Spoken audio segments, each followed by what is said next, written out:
तो आपके जहन में गलत गुमान आना शुरू हो गया कि शायद यहाँ चाय पी गई है। असल में ये डिपेंड करता है आपकी उस दिक्कत पे। इससे पीछे जो क्लास आई या उससे पीछे जो आए, उस वक्त तेज़ बारिश थी, वो बड़े मुश्किलात से लड़ झगड़ के आए। उनमें से कुछ बच्चे भीगे हुए भी थे। वो जब कमरे में पहुंचे तो पहली दफ़ा उन्होंने कहा सर एसी बंद कर दें। ठीक है, यानी कि वो उनको उतनी ठंड लग रही थी। अब वो बच्चे उस टाइम पे बारिश वाले उसमें, अब तो जैसे जैसे हर अगले गुजरते आधे घंटे 1 घंटे के बाद पानी उतना ही खुश्क होता चला जाता है, उतनी ही रास्ते की मुश्किलात भी आसान होती चली जाती हैं। तो हुआ ये कि जो पिछली 2 क्लासेस जिस टाइम पे आई, ये काफ़ी पुरानी बात हो रही है, मतलब ये बात हो रही है 3:15 बजे के आसपास की, 3:15 भी नहीं, 2:30 बजे की बात हो रही है ये। तो 2-2:30 बजे के करीब, 2 बजे के करीब वो जो बीलो वाले बच्चे थे और 2:30 बजे के करीब जो ऑडिट वाले बच्चे थे, वो टाइम था जिसमें उन्होंने आने के लिए काफ़ी दिक्कत की थी और सड़कों पे पानी से लड़ते हुए वो कॉलेज तक पहुँचे थे। ठीक है, आप लोग अब आए हैं शाम के वक्त, जब सड़कें क्लियर हो चुकी हैं, जब पानी कम हो चुका है। तो ऐसे में ना एक कॉन्सेप्ट होता है साबकून अव्वलून का। वो जो शुरू में आने वाले हैं, वो बरगजीदा लोग जो कि उस टाइम पे मेहनत मुशक्क़त करके पहुँचे और उन्होंने क्लास अटेंड की, तो उन बच्चों को चूँकि उन्हें सर्दी लग रही थी इसलिए कि वो बारिश में भीगते हुए आए थे, तो उन बच्चों ने फिर चाय पी। लेकिन उन बच्चों के 2-2.5 घंटे बाद आने वाले बच्चे जो कि बिल्कुल भी भीगे हुए नहीं थे, जिनको बारिश ने तकलीफ़ नहीं दी, हाँ रास्ते में पानी ने उन्हें ज़रूर परेशान किया।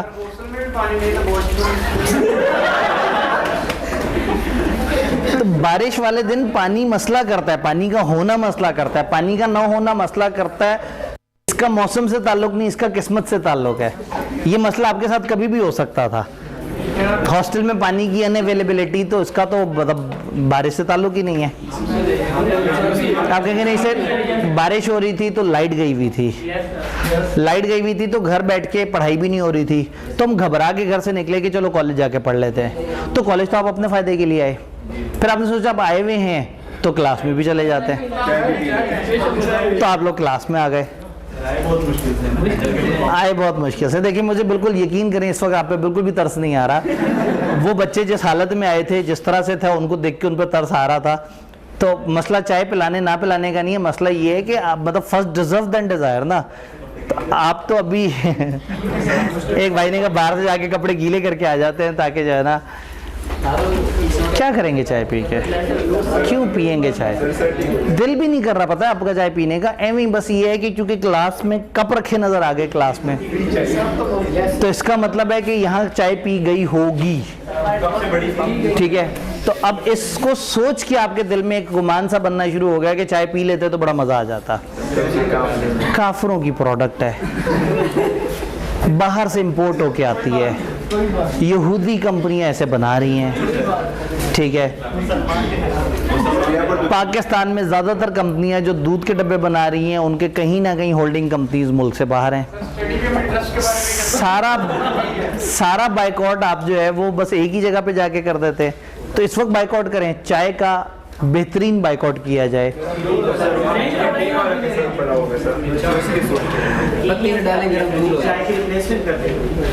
चाय की रिप्लेसमेंट में जो भी चीज़ हो, बात यह है कि यहूदी प्रोडक्ट्स तो हर तरफ है। इसका मतलब है कि हमारा ईमान जजमेंटल है। हम जो है वो जहाँ दिल मानता है वहाँ पे हम बाइकआउट कर लेते हैं, जहाँ दिल नहीं मानता वहाँ नहीं करते। जहाँ हमारे पास सस्ती बोतल अवेलेबल थी अल्टरनेट के तौर पे, हमने कहा हम बाइकआउट करेंगे, जालिम लोग हैं, हम उनकी बोतल नहीं पियेंगे, हम ये वाली बोतल पियेंगे क्योंकि वो सस्ती थी। होटलों ने रेट वही आज की महंगी बोतलों की और देनी शुरू कर दी सस्ती बोतलें कि जी हम इनका बाइकआउट कर रहे हैं। लेकिन जो दवाइयाँ यहूदियों ने बनाई, जो सॉफ्टवेयर यहूदियों ने बनाए, हम ऑनलाइन क्लासेस जिन सॉफ्टवेयर पे कर रहे हैं, जिन पोर्टल्स के ऊपर चीज़ें पड़ी हुई हैं, सारा निज़ाम ही ऐसा है कि हम लोगों ने माशाल्लाह कुछ भी नहीं किया, कोई मैन्युफैक्चरिंग ही नहीं है। ये एसी यहूदी कंपनियों के हैं, एसी बंद कर देते हैं। प्रोजेक्टर यहूदी कंपनी का है, लैपटॉप यहूदी कंपनी का है, ये डिवाइस यहूदी कंपनी की है, ये माइक, ये माउस, इस पर लिखा है मिनीसो, जापानीज़ कंपनी, वो तो और यहूदी से भी आगे ख़तरनाक हो गए। क्या क्या करें? तिब्बत साबुन जो है ना, लेकिन मतलब बहरहाल इस टाइम पे मैं क्लास में इस्तेमाल होने वाली चीज़ों का जिक्र कर रहा था, आप बहुत दूर तक निकलते चले गए।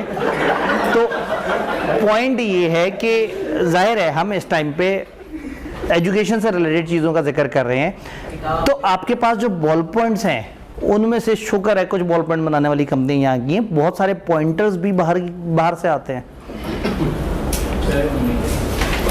तो इस सारे दुखी इन्वायरमेंट में चाय जैसी बात सोचते हैं, कितनी गलत बात है, कितनी खतरनाक बात है। इतने पक्के होके बैठे हुए हैं, बनती होती तो जरूर मिल जाती। बिस्किट कह दिया बस, अब मैं नाराज हो गया, अब चाय भी खत्म। अब जो है ना, ये जो है ना, मैं चाय के बारे में सोच लेता, लेकिन जब आप लोगों ने जो है ना गलत फरमाइश कर दी, वही वाली बात है ना, जो सीधे हैं उसको जो है वो आप दीवार में ठोकते जा रहे हैं, और जो टेढ़ा है आपने कहा छोड़ो यार ये तो टेढ़ा है, इसको क्या कहना। वो क्या है? ये वो बंदा है जिन्होंने आदत पड़ी है चाय पिए। अच्छा, वो कह रहे हैं बिस्किट का, उन्होंने कहा है जिन्होंने ऑडिट की क्लास में चाय पी और अब वो इस क्लास में बैठ के जो है ना चाह रहे हैं कि उन्हें बिस्किट मिले। तो वही बात है, आपके चेहरों को देख के मुझे कहीं से भी गरीब बच्चों वाली फील नहीं आ रही, कहीं से भी मजलूम बच्चों वाली फील नहीं आ रही। आपको अगर देख के लगता है कि आप बहुत ही परेशान हाल बच्चे हैं तो चलो ठीक है, चाय पिला दी जाती। आपको देख के लगता है आप बहुत बारिश से भीगते आए हुए हैं, आप ठिठर रहे हैं सर्दी से, घुटने घुटने तक पानी खड़ा हुआ है। हमने कहा था सेशन के स्टार्ट में कि इस सेशन के बीच में अचानक से कभी बारिशें भी बहुत ज़्यादा हुई होंगी, तो अगर बहुत ज़्यादा बारिशें हों और घुटने घुटने पानी हो और आप बाहर से भीगते हुए आ रहे हो और क्लास में बैठे हुए आपको ठंड लग रही हो, तो उस टाइम पे मुझे ज़रूर परेशानी होगी और मैं आप लोगों को चाय पिला दूंगा। लेकिन मेरा ये कंटिजेंट कॉन्ट्रैक्ट के बहुत सारे पॉइंट्स तो वैलिड ही नहीं हुए, ना पानी घुटने घुटने तक खड़ा हुआ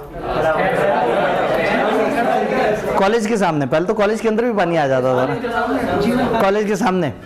ठीक है, पहली शर्त। दूसरी शर्त भीगने वाली, सर हम भीगे थे अब तक खुश्क हो गए। तीसरा ठंड लगने वाली बात, सर ठंड लग रही है, देखिए एसी बेशक बंद करा दें बंद करा दें, चाय दे दो, गर्मी से बह जाना है। ठीक है, तो शर्तें पूरी नहीं हो रही, तो इसका मतलब है कि इस टाइम पे आप डिजर्व नहीं करते थे, तो अगर अभी आप चाय पियेंगे तो वो सिर्फ प्योर एक अच्छाई होगी हमारी तरफ से, यानी कि आप वो हम उस वादे या अपनी लीगल ऑब्लिगेशन के तहत चाय नहीं पिलाएंगे। तो अगर आपको बाकी बच्चों को चाय पीने की वजह से आपके अंदर एक एहसास कमतरी सा डेवलप हो रहा है कि सर ने बाकियों को चाय पिलाई, हमें क्यों नहीं पिलाई, ये और बात है कि वो बेचारे मुश्किल में थे, आप उतने मुश्किल में नहीं हैं, तो थोड़ा सा कंपेयर ज़रूर करें। लेकिन फिर भी अगर आपको लगता है कि चाय पीने से आप अच्छी पढ़ाई कर लेंगे तो फिर ठीक है, फिर चाय आ गई तो लेक्चर मेरे पसंद के टाइम पर ख़त्म होगा। फिर जो है ना, मतलब वो क्या है, खिलाता है तो वो खिलाता है तो जो है पढ़ाता भी है तो ठीक है, सही है। फिर हम एक दफ़ा काउंट कर लेते हैं और एहतियातन एक दो तीन इजाफी बच्चों का मार्जिन रख लेते हैं जो कभी भी अचानक से आ जाएं, या इनमें से कोई मैसेज कर दे ऊपर लाइब्रेरी बैठे बच्चों को कि यार सारे इमोशनल हो चुके हैं, तुमने कहा था नहीं पिलाएंगे चाय, वो पिलाने लगे हैं, जल्दी से आ जाओ। तो अब आपको जो बच्चा अब कहीं बाहर से आके किसी के पास आके बैठे तो उसको कहना है कि तुम्हें चाय नहीं मिलेगी, तुमने देर कर दी आते आते, जो जल्दी आए थे उनके लिए चाय है। और जब चाय वाला आए तो उस वक्त आपने बताना है कि ये वो शख्स है जो लेट आया था, इसको चाय नहीं मिली। क्योंकि असल में चाय का प्रॉब्लम ये है कि ऐसा नहीं है कि हम कहें अच्छा 2 बच्चे और आ गए चलो जल्दी से और चाय ले आए, क्योंकि चाय ने बनना है। तो अभी जितने हैं उससे 2-3 का मार्जिन एहतियातन ऊपर रख लें, ठीक है। चलें जी, चाय का ऑर्डर हो गया, अब अल्लाह करे हमें टाइम पे चाय मिल भी जाए इंशाअल्लाह ताला। सर अगर बात यहाँ तक पहुँच गई है तो हमें अपने ऊपर पूरा भरोसा है। क्या अब हम पढ़ने के लिए तैयार हैं? अब हम पढ़ने के लिए तैयार हैं। हम लोगों ने कहा था, और ऐसे में जो लोग आज नहीं आए उन्हें हम सड़ाएंगे, ठीक है। अगर वो आज आए होते तो आज उन्हें चाय मिल रही होती, आज वो बारिश की वजह से घबरा गए तो जो नहीं घबराए उनको चाय मिल गई। और क्या हमारे पास यहाँ बैठी खातून सेम वही हैं? नहीं, आप तो नहीं थी, कल आप थी नहीं, पिछली क्लास में आप थी। इससे पहले कमती लॉ में यहाँ को और खातून नहीं होती थी, आज वो खातून नहीं आई, तो वो तो फिर इनाम उनका तो माइनस हो जाएगा।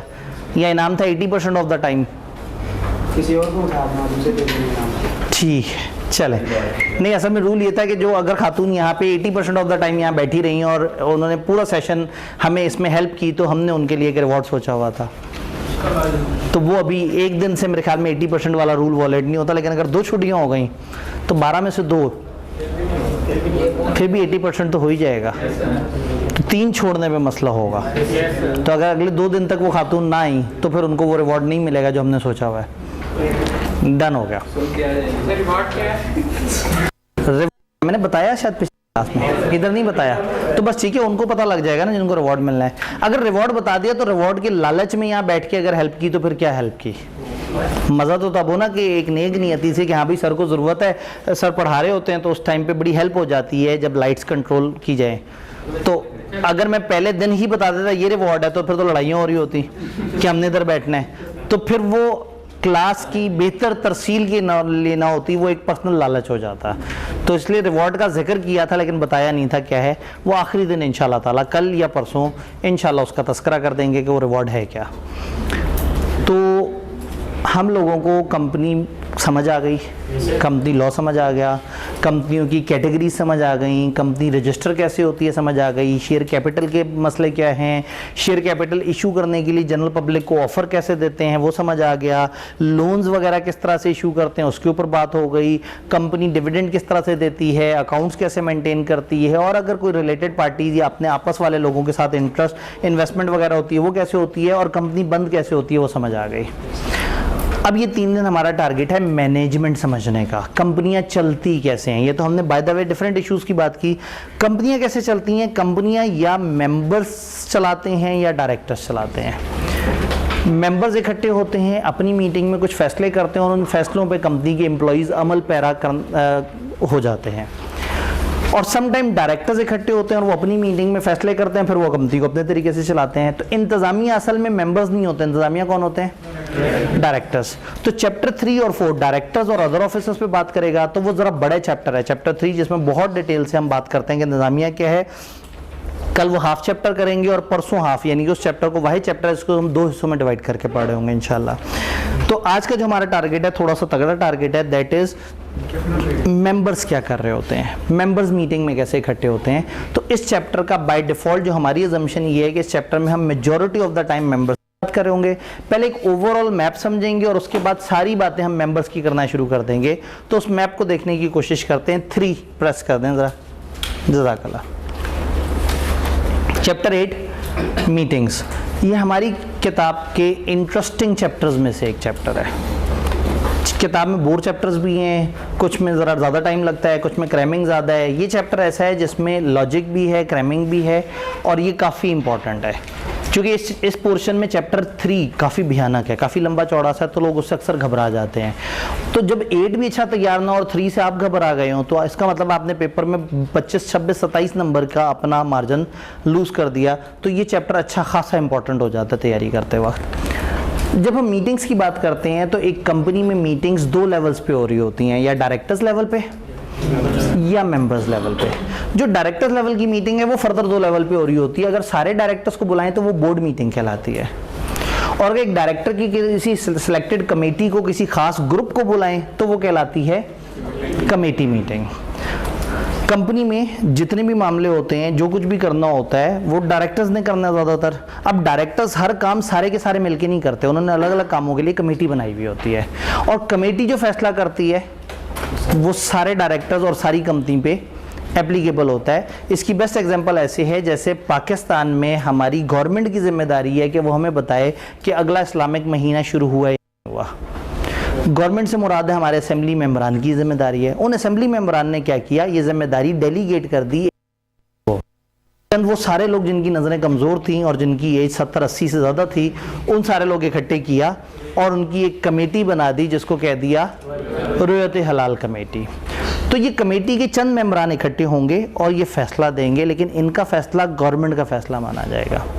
डायरेक्टर्स भी ऐसे करते हैं। इन्वेस्टमेंट्स के लिए 2 डायरेक्टर कमेटी बना दी, अब के लिए 3 डायरेक्टर्स की कमेटी बना दी, कंपनी के लीगल केसेस को देखने के लिए 3 डायरेक्टर्स की कमेटी बना दी। वो क्या करते हैं, कंपनी के कामों को डिवाइड करके डायरेक्टर्स को डिफरेंट तरह की कमेटीज में डिवाइड कर देते हैं। ये ऐसे ही है जैसे आई कैप अपना काम कर रहा होता है, लेकिन क्या करता है, एजुकेशन और ट्रेनिंग से रिलेटेड एक अलग कमेटी है जो उसके मामलात को देखती है, जो आपकी इन्वेस्टिगेशंस हैं उसकी अलग से कमेटी है, जो इनकी डिफरेंट तरह के अफेयर्स हैं जो गवर्नमेंट से रिलेशन है उसकी एक अलग से कमेटी है, जो अकाउंटिंग स्टैंडर्ड्स वगैरह और उसमें हेल्प कर रही है उसकी डेवलपमेंट में और उसके अंदर जो है वो मुख्तलिफ अपना फीडबैक दे रहे हैं वो अलग कमेटी है। तो इदारा सम टाइम अपने टास्क डिवाइड कर देता है कमेटियों में। तो अगर डायरेक्टर्स ने अपने आप को डिफरेंट कमेटीज़ में डिवाइड किया हुआ है तो जब कमेटी के मेंबर मिलेंगे तो ये कमेटी की मीटिंग कहलाएगी और इसका फैसला डायरेक्टर का फैसला माना जाएगा। तो डायरेक्टर्स की मीटिंग 2 लेवल पे है, या सारे या कमेटी। सारे लोग इकट्ठे हों तो बोर्ड मीटिंग कहलाएगी और अगर वो सिलेक्टेड डायरेक्टर्स कमेटी वाले इकट्ठे होंगे तो वो कमेटी मीटिंग। अब इस साइड पे आते हैं, मेंबर्स की भी मीटिंग 2 तरह की होती है, जनरल मीटिंग्स, क्लास मीटिंग का मतलब हम सारे मेंबर्स को नहीं बुला रहे, किसी खास क्लास ऑफ मेंबर्स को बुला रहे हैं। याद है एक कंपनी में कई काइंड्स के शेयर कैपिटल हो सकते हैं और हर काइंड में अलग अलग क्लासेस हो सकती हैं। तो हो सकता है सिर्फ प्रेफरेंस शेयर होल्डर्स की मीटिंग हो रही हो सकता है सिर्फ कैटेगरी बी शेयर्स वालों की मीटिंग हो रही हो। तो अगर किसी खास कैटेगरी ऑफ मेंबर्स को बुलाएंगे तो वो क्लास मीटिंग, और अगर सब मेंबर्स को बुलाएंगे जनरल मीटिंग। यहाँ तक मज़े की बात यह है कि this chapter don't deals with class meetings, committee meeting, board meeting.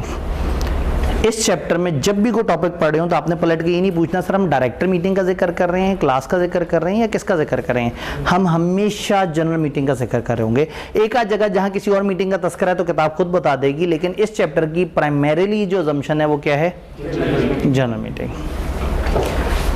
General meeting 3 तरह की होती है, statutory meeting, annual general meeting, extraordinary general meeting. तो इस चैप्टर में पहला जो यूनिट है वो बताएगा ये डिफरेंट तरह की टाइप ऑफ मीटिंग्स क्या हैं और इसमें क्या हो रहा होता है। फिर एक सेकंड यूनिट आ जाएगा जो मीटिंग के मिसक्लेनियस रूल्स हमें बताने की कोशिश करेगा कि मीटिंग में ये कैसे होता है, ये कैसे होता है, ये कैसे होता है, ये कैसे होता है। डायरेक्टर्स के साथ क्या होता है, जनरल मीटिंग को चेयर करते हैं chairman of board of director, जो इनका चेयरमैन होता है ना वही इनकी मीटिंग को चेयर करता है। डायरेक्टर्स अटेंड करते हैं मीटिंग अटेंडी के तौर पे, यानी कि मेंबर्स की जो मीटिंग है उसमें डायरेक्टर अगर आ रहे हैं तो वो एक इंतजामिया की तरफ से आ रहे हैं, बट मेंबर के तौर पे नहीं आ रहे। अगर डायरेक्टर खुद मेंबर भी हुआ तो ठीक है वो वोट डाल सकता है, लेकिन अगर डायरेक्टर सिर्फ एक डायरेक्टर है तो वो सिर्फ इंतजामिया के तौर पे आया है, इस मीटिंग के मामलात को वो इंटरफेयर नहीं करेगा और जो मेंबर्स फैसला कर रहे हैं वो डायरेक्टर उसको फॉलो करेगा। तो अब सवाल ये है कि ये 3 तरह की मीटिंग्स की हैं और इसमें क्या हो रहा होता है। यहाँ तक अगर कोई कन्फ्यूजन है तो मुझे बताएं। 3 तरह की मीटिंग पे जिक्र करते हैं। यहाँ पे हमें 1 भी ऑफ करके देखते हैं, कुछ ना कुछ काम बन गया। मुझे लग रहा है कि 2 भी ऑफ करना पड़ जाए, उससे बेहतरी होती है। देखें 2 वो बहुत ज़्यादा फ़र्क नहीं पड़ा, 2 ऑन कर लें। 3 तरह की मीटिंग्स। अब सबसे पहले हम एक बड़ी डिबेट करेंगे, ये 3 तरह की मीटिंग्स को आपस में कंपेयर करेंगे। इसमें सबसे ज़्यादा डिस्कशन आई कैप ने की है स्टैट्यूटरी मीटिंग के ऊपर। जी तो अभी 2 ऑफ करने से क्लैरिटी थोड़ी सी बढ़ी थी, लेकिन टेबल फिर भी नहीं पता लगा था। ये असल में एक टेबल बना, लेकिन हमें टेबल नजर नहीं आ रहा। 2 से आ गया था या आ जाएगा, आपको ऐसा लग रहा है? आ गया था। देखिए जरा 2 ऑफ करके।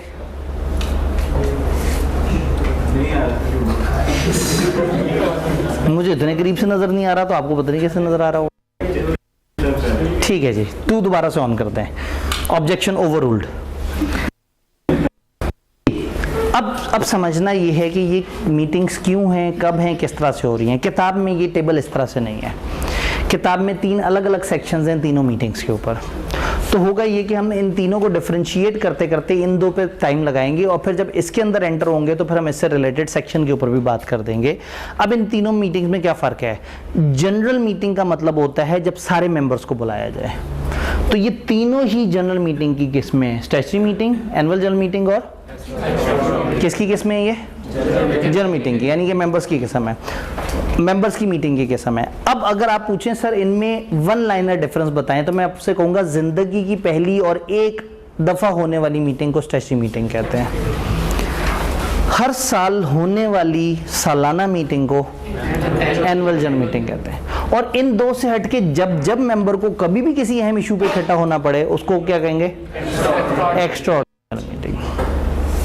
ये बात समझ आई? अब क्या क्या है, क्यों क्यों, एक कि हम इसके ऊपर डिस्कशन करते हैं, जरा स्टेप बाय स्टेप चलते हैं। नोटिस, तीनों तरह की मीटिंग में आपने कम से कम एक नोटिस और हम मीटिंग, लेकिन ये जो एक्स्ट्राऑर्डिनरी जनरल मीटिंग है, चूंकि ये अचानक करनी पड़ रही है और किसी जरूरी इशू पे करना चाह रहे हैं, तो अगर सारे मेंबर्स एग्री कर जाएं तो ये 21 दिन से छोटे नोटिस पे भी ये वाली मीटिंग हो सकती है, अगर सारे मेंबर्स मान जाएं।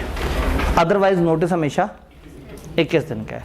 ये मीटिंग बुलाएगा कौन? स्ट्रेटजी मीटिंग डायरेक्टर्स बुलाएंगे। इस वक्त आप किताब देखेंगे तो परेशानी होगी, ये 2 सेक्शन तकरीबन सामने सारे लिखे हुए हैं, लेकिन इस सेक्शन की कुछ बातें हम थोड़ा सा बाद में भी पढ़ेंगे।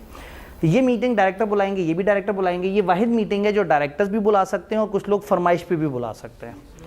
जो लोग फरमाइश करते हैं उनको हम कहते हैं रिक्विजिशनिस्ट, रिक्विजिशन देने वाले।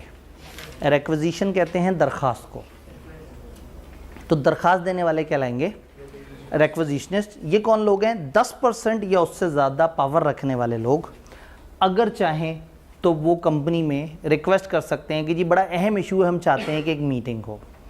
वरना मीटिंग के लिए हमेशा स्ट्रेची मीटिंग में डायरेक्टर बुलाते हैं, एजीएम हमेशा डायरेक्टर बताते हैं कि अब इस टाइम पे करनी है, आ जाओ।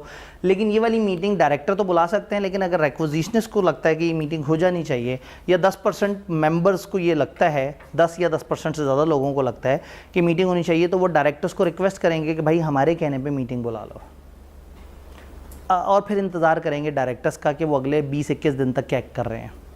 अगर डायरेक्टर अगले 20-21 दिन, स्पेसिफिकली अगले 21 दिन तक अगर डायरेक्टर को एक्शन लें, एक्शन का मतलब है डायरेक्टर नोटिस दे दें, फर्स्ट करें 15 दिन बाद नोटिस दे दें, आज जी 35 दिन बाद मीटिंग है, तो ये मुतमईन हो जाएंगे। लेकिन अगर डायरेक्टर इनको 21 दिन तक कोई एक्शन लेते नज़र ना आए, तो ये मीटिंग ये लोग खुद करेंगे, और इनकी मीटिंग इनके अपने तरीके से होगी और उसका ख़र्चा ये खुद पे करेंगे। जब ये पे करेंगे तो फिर ये कंपनी से वो खर्चा मांगेंगे, और कंपनी उन डायरेक्टर से वो खर्चा लेगी जिन डायरेक्टर्स ने इनको मीटिंग नहीं करने दी या इनके कहने पे मीटिंग नहीं करवाई। तो ये वाहिद मीटिंग है जो डायरेक्टर के साथ साथ कौन कॉल कर सकता है? रिक्विजिशनिस्ट कर सकते हैं। अब सवाल ये कि मीटिंग्स किसके पे एप्लीकेबल हैं? एजीएम सारी कंपनियां करेंगी सिवाय एसएमसी के। ज़्यादा हमने कहा था सिंगल मेंबर कंपनी को ज़रूरत नहीं सालाना मीटिंग करने की, बाकी सारी करेंगे। ये सारी कंपनियों पे एप्लीकेबल है, लेकिन ये उन कंपनियों पे एप्लीकेबल है नॉर्मली जिनको कमेंसमेंट और वो जो शुरू की शेयर कैपिटल वाली बातें करनी होती हैं। तो public company having share capital, और ऐसी प्राइवेट कंपनी जो ज़िंदगी के पहले ही साल में पब्लिक में कन्वर्ट हो गई, ये 2 तरह की कंपनी मीटिंग करनी होती है। पब्लिक कंपनी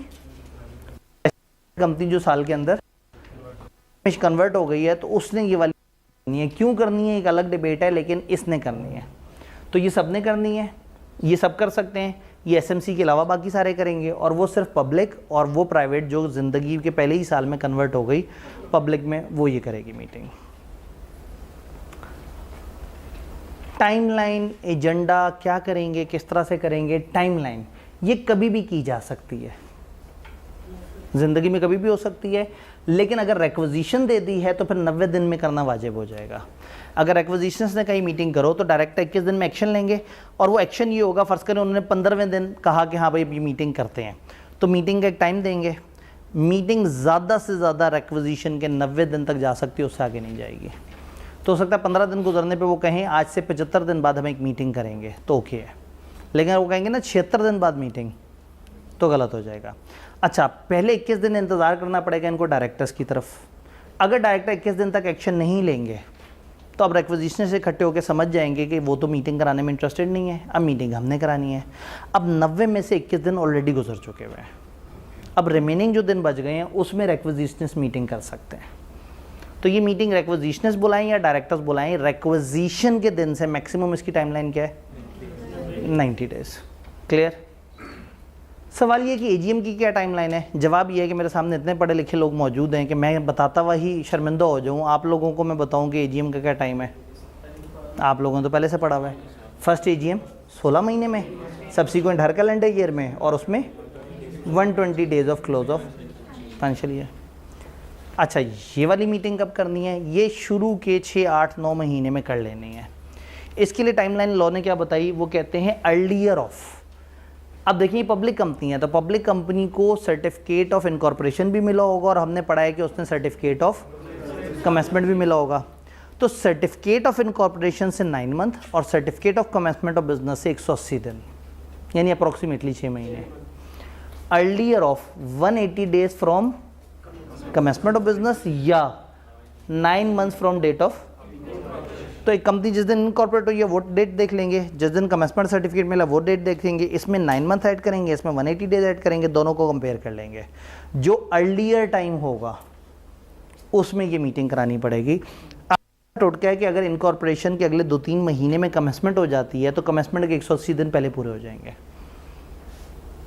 और अगर इनकॉर्पोरेशन से 4-5 महीने बाद कमेंसमेंट होती है तो इनकॉर्पोरेशन के 9 मंथ पहले पूरे हो जाएंगे, जो कि 180 दिन तकरीबन 6 महीने के बराबर होते हैं। नॉट एग्जैक्टली, लेकिन अगर मैं मोटा मोटा हिसाब लगाऊं तो अगर इन दोनों डेट्स में 3 महीने से बड़ा फासला है तो इनकॉर्पोरेशन पहले आ जाएगी, और अगर 3 महीने से कम फासला है तो कमेंसमेंट के 180 दिन पहले पूरे हो जाएंगे।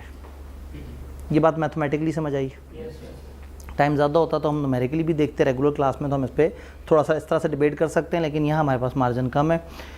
फिर भी अगर किसी को कन्फ्यूजन हो और आपको कोई वो हो कोई केस स्टडी बनाए और आप उसमें उलझ जाएं तो आप मुझे ईमेल पे भी बता सकते हैं कि जी ये मैंने वो किया है, मुझे नहीं समझ आ रहा, मैं इसका क्या करूं।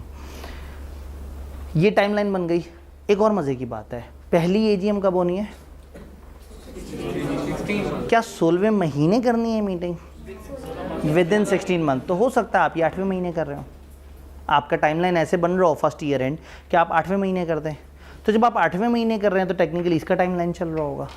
तो अगर वो वाली मीटिंग इसके टाइमलाइन पे कर दी तो ये कराने की ज़रूरत नहीं है, उस मीटिंग में इसका एजेंडा भी डिस्कस कर लें। याद रहेगा? स्टैच्यूटरी मीटिंग के टाइम पे अगर पहली एजीएम करा लिया आपने तो फिर स्टैच्यूटरी मीटिंग गायब, और पहली एजीएम के अंदर स्टैच्यूटरी मीटिंग वाली बातें भी कवर हो जाएंगी। यहाँ तक बात समझ आ रही है? अब यहाँ थोड़ी सी और बातें करते हैं आसान वाली मीटिंग्स की।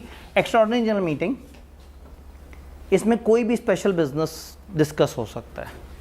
कोई भी बिजनेस कहते हैं एजेंडा को। एजेंडा मीटिंग में क्या चीज़ तय होगी, तो इस मीटिंग में कोई भी स्पेशल बात हो सकती है, किसी भी किस्म की कोई रुकावट नहीं है। फिर अगर डायरेक्टर्स 21 दिन में एक्शन ना लें तो रिक्विजिशन से मीटिंग खुद कराएंगे, और इस मीटिंग के जितने भी रीज़नेबल एक्सपेंसेस हैं, पता लगे मीटिंग नहीं हो रही तो वो जनाब पीसी में जाके मीटिंग करा लें, और पीसी में भी सबसे महंगे वाला बूफे अरेंज कर लें।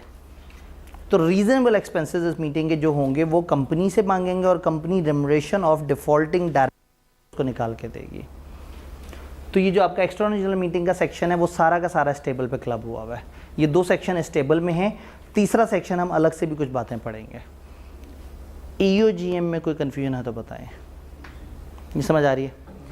इसकी बात करते हैं। एजीएम का एजेंडा क्या होगा? एजीएम के कुछ कॉमन एजेंडे हैं जो लॉ ने कई दफ़ा हमें अलग से बताए। जब हम डिविडेंड पढ़ रहे थे तो उन्होंने कहा था फाइनल डिविडेंड एजीएम पे अप्रूव होना चाहिए। तो जब अकाउंट्स का चैप्टर पढ़ रहे थे तो उन्होंने कहा था कि अकाउंट्स की अप्रूवल एजीएम पे होनी चाहिए। तो एक तीसरी चीज़ है जो अभी तक हमने नहीं पढ़ी, चैप्टर 3, वो कहते हैं डायरेक्टर का इलेक्शन एजीएम पे होना चाहिए। तो चौथी चीज़ जो हमारे सिलेबस में नहीं है वो कहते हैं ऑडिटर की अपॉइंटमेंट एजीएम पे होनी चाहिए। ये 4 वो जगह हैं जहाँ एक्सप्रेस लॉ ने कह दिया कि ये काम एजीएम में होना चाहिए। इनको हम कहते हैं ऑर्डिनरी बिजनेस। क्या कहते हैं? Ordinary business. ऑर्डिनरी बिजनेस वो काम है जो हमेशा एजीएम पे होने चाहिए। ये एजीएम के लिए डिफाइन किया हुआ है कि ये वाले काम ऑर्डिनरी बिजनेस हैं, ये एजीएम पे होने चाहिए। कौन से? 4। अकाउंट्स का अप्रूवल, डिविडेंड, ऑडिटर। इन 4 को एग्जैक्टली इन 4 को लॉ ने टर्मिनोलॉजी दी है कि ये ऑर्डिनरी बिजनेस है। इन 4 के अलावा दुनिया का कोई सा 5वां काम स्पेशल बिजनेस है।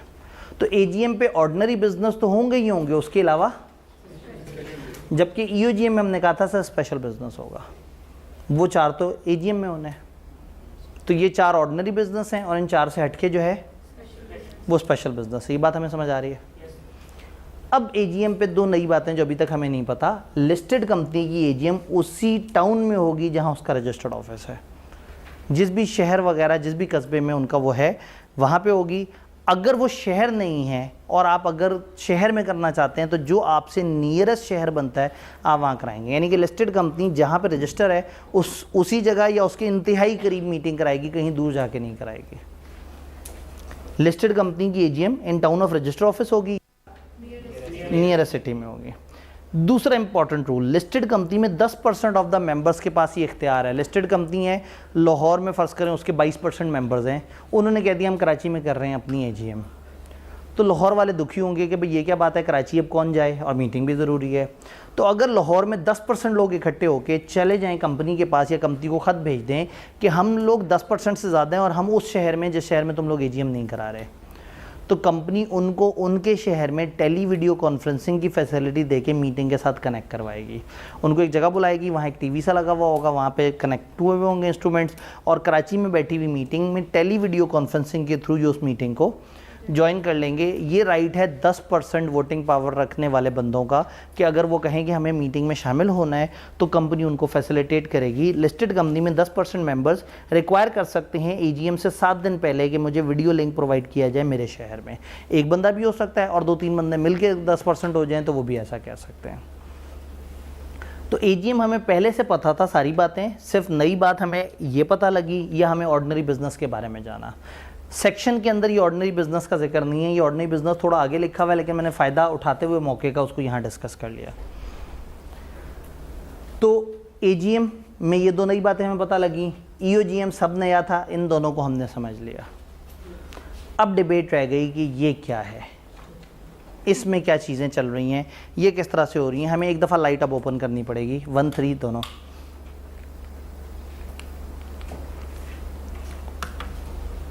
स्टैचुटरी मीटिंग,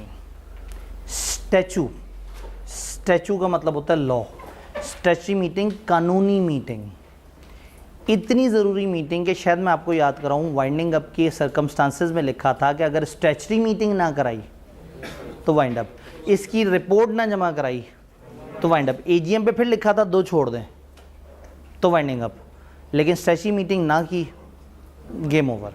ये बहुत शदीद तरीन ज़रूरी मीटिंग है। और ये कौन सी कंपनियों में हो रही है? पब्लिक कंपनियों में हो रही है, और अगर एक प्राइवेट भी शुरू में कन्वर्ट हो गई है तो वो भी करा रही है। अब पब्लिक कंपनियों में ऐसी क्या ख़ास बात है जो बाकी प्राइवेट कंपनियों में नहीं है? पब्लिक कंपनी में लोग ज़्यादा होते हैं। पब्लिक कंपनी में आप आते साथ ही बहुत सारे लोगों से बहुत सारा पैसा पकड़ते हैं और काम शुरू कर देते हैं, और कुछ कंपनियां तो आते साथ ही प्रोस्पेक्टस भी इशू कर देती हैं। अब टेंशन ये है कि कंपनी आई, उसने फ़र्ज़ करें प्रोस्पेक्टस इशू किया, लोगों ने उसको पैसे दे दिए, कंपनी चलना शुरू हो गई, पहली AGM कब होनी है? एक कंपनी ने आगे बड़े लंबे लंबे वादे किए, लोगों से करोड़ों रुपया पकड़ा और अभी गायब है। शायद 13, 14, 15 महीने में जाके बताए कि क्या चल रहा है। पहली AGM भी बुलाएगी ना लोगों को। अगर एक पब्लिक कंपनी और उसमें आवाम का पैसा है तो अब आवाम के लिए ज़रूरी है जानना कि उन्हें पता लगे कि कंपनी में क्या चल रहा है।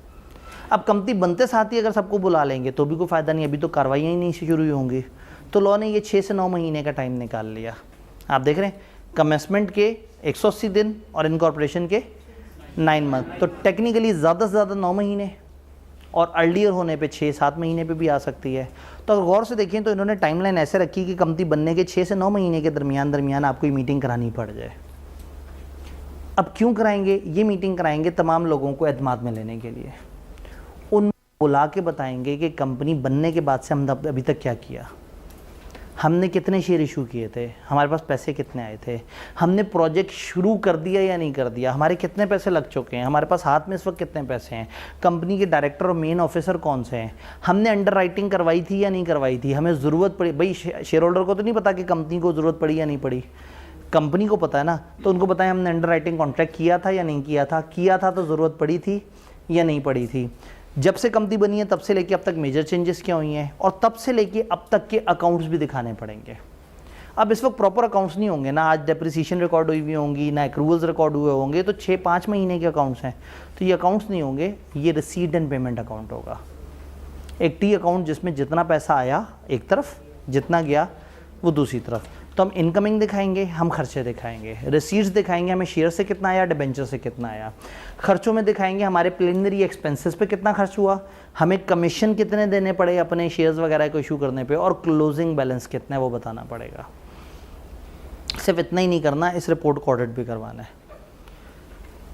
ये जो रिसीट एंड पेमेंट अकाउंट है इसका भी ऑडिट होगा, और जो हमारी रिपोर्ट है इसका भी ऑडिट होगा, और ऑडिटर इस पे साइन करेगा।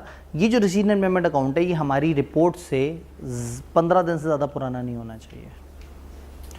तो अब हमने क्या करना है, हमने उनको सारी कहानी बतानी है, फिर हमने उनको रिसीट एंड पेमेंट अकाउंट दिखाना है, फिर हमने उनको ऑडिटर की रिपोर्ट दिखानी है। तो जब आप सारे मेंबर्स को ख़त भेजेंगे और उनसे कहेंगे आ जाओ हम आपको वो राज बताएं जो अभी तक आपको नहीं पता, तो सारे ही आ जाएंगे।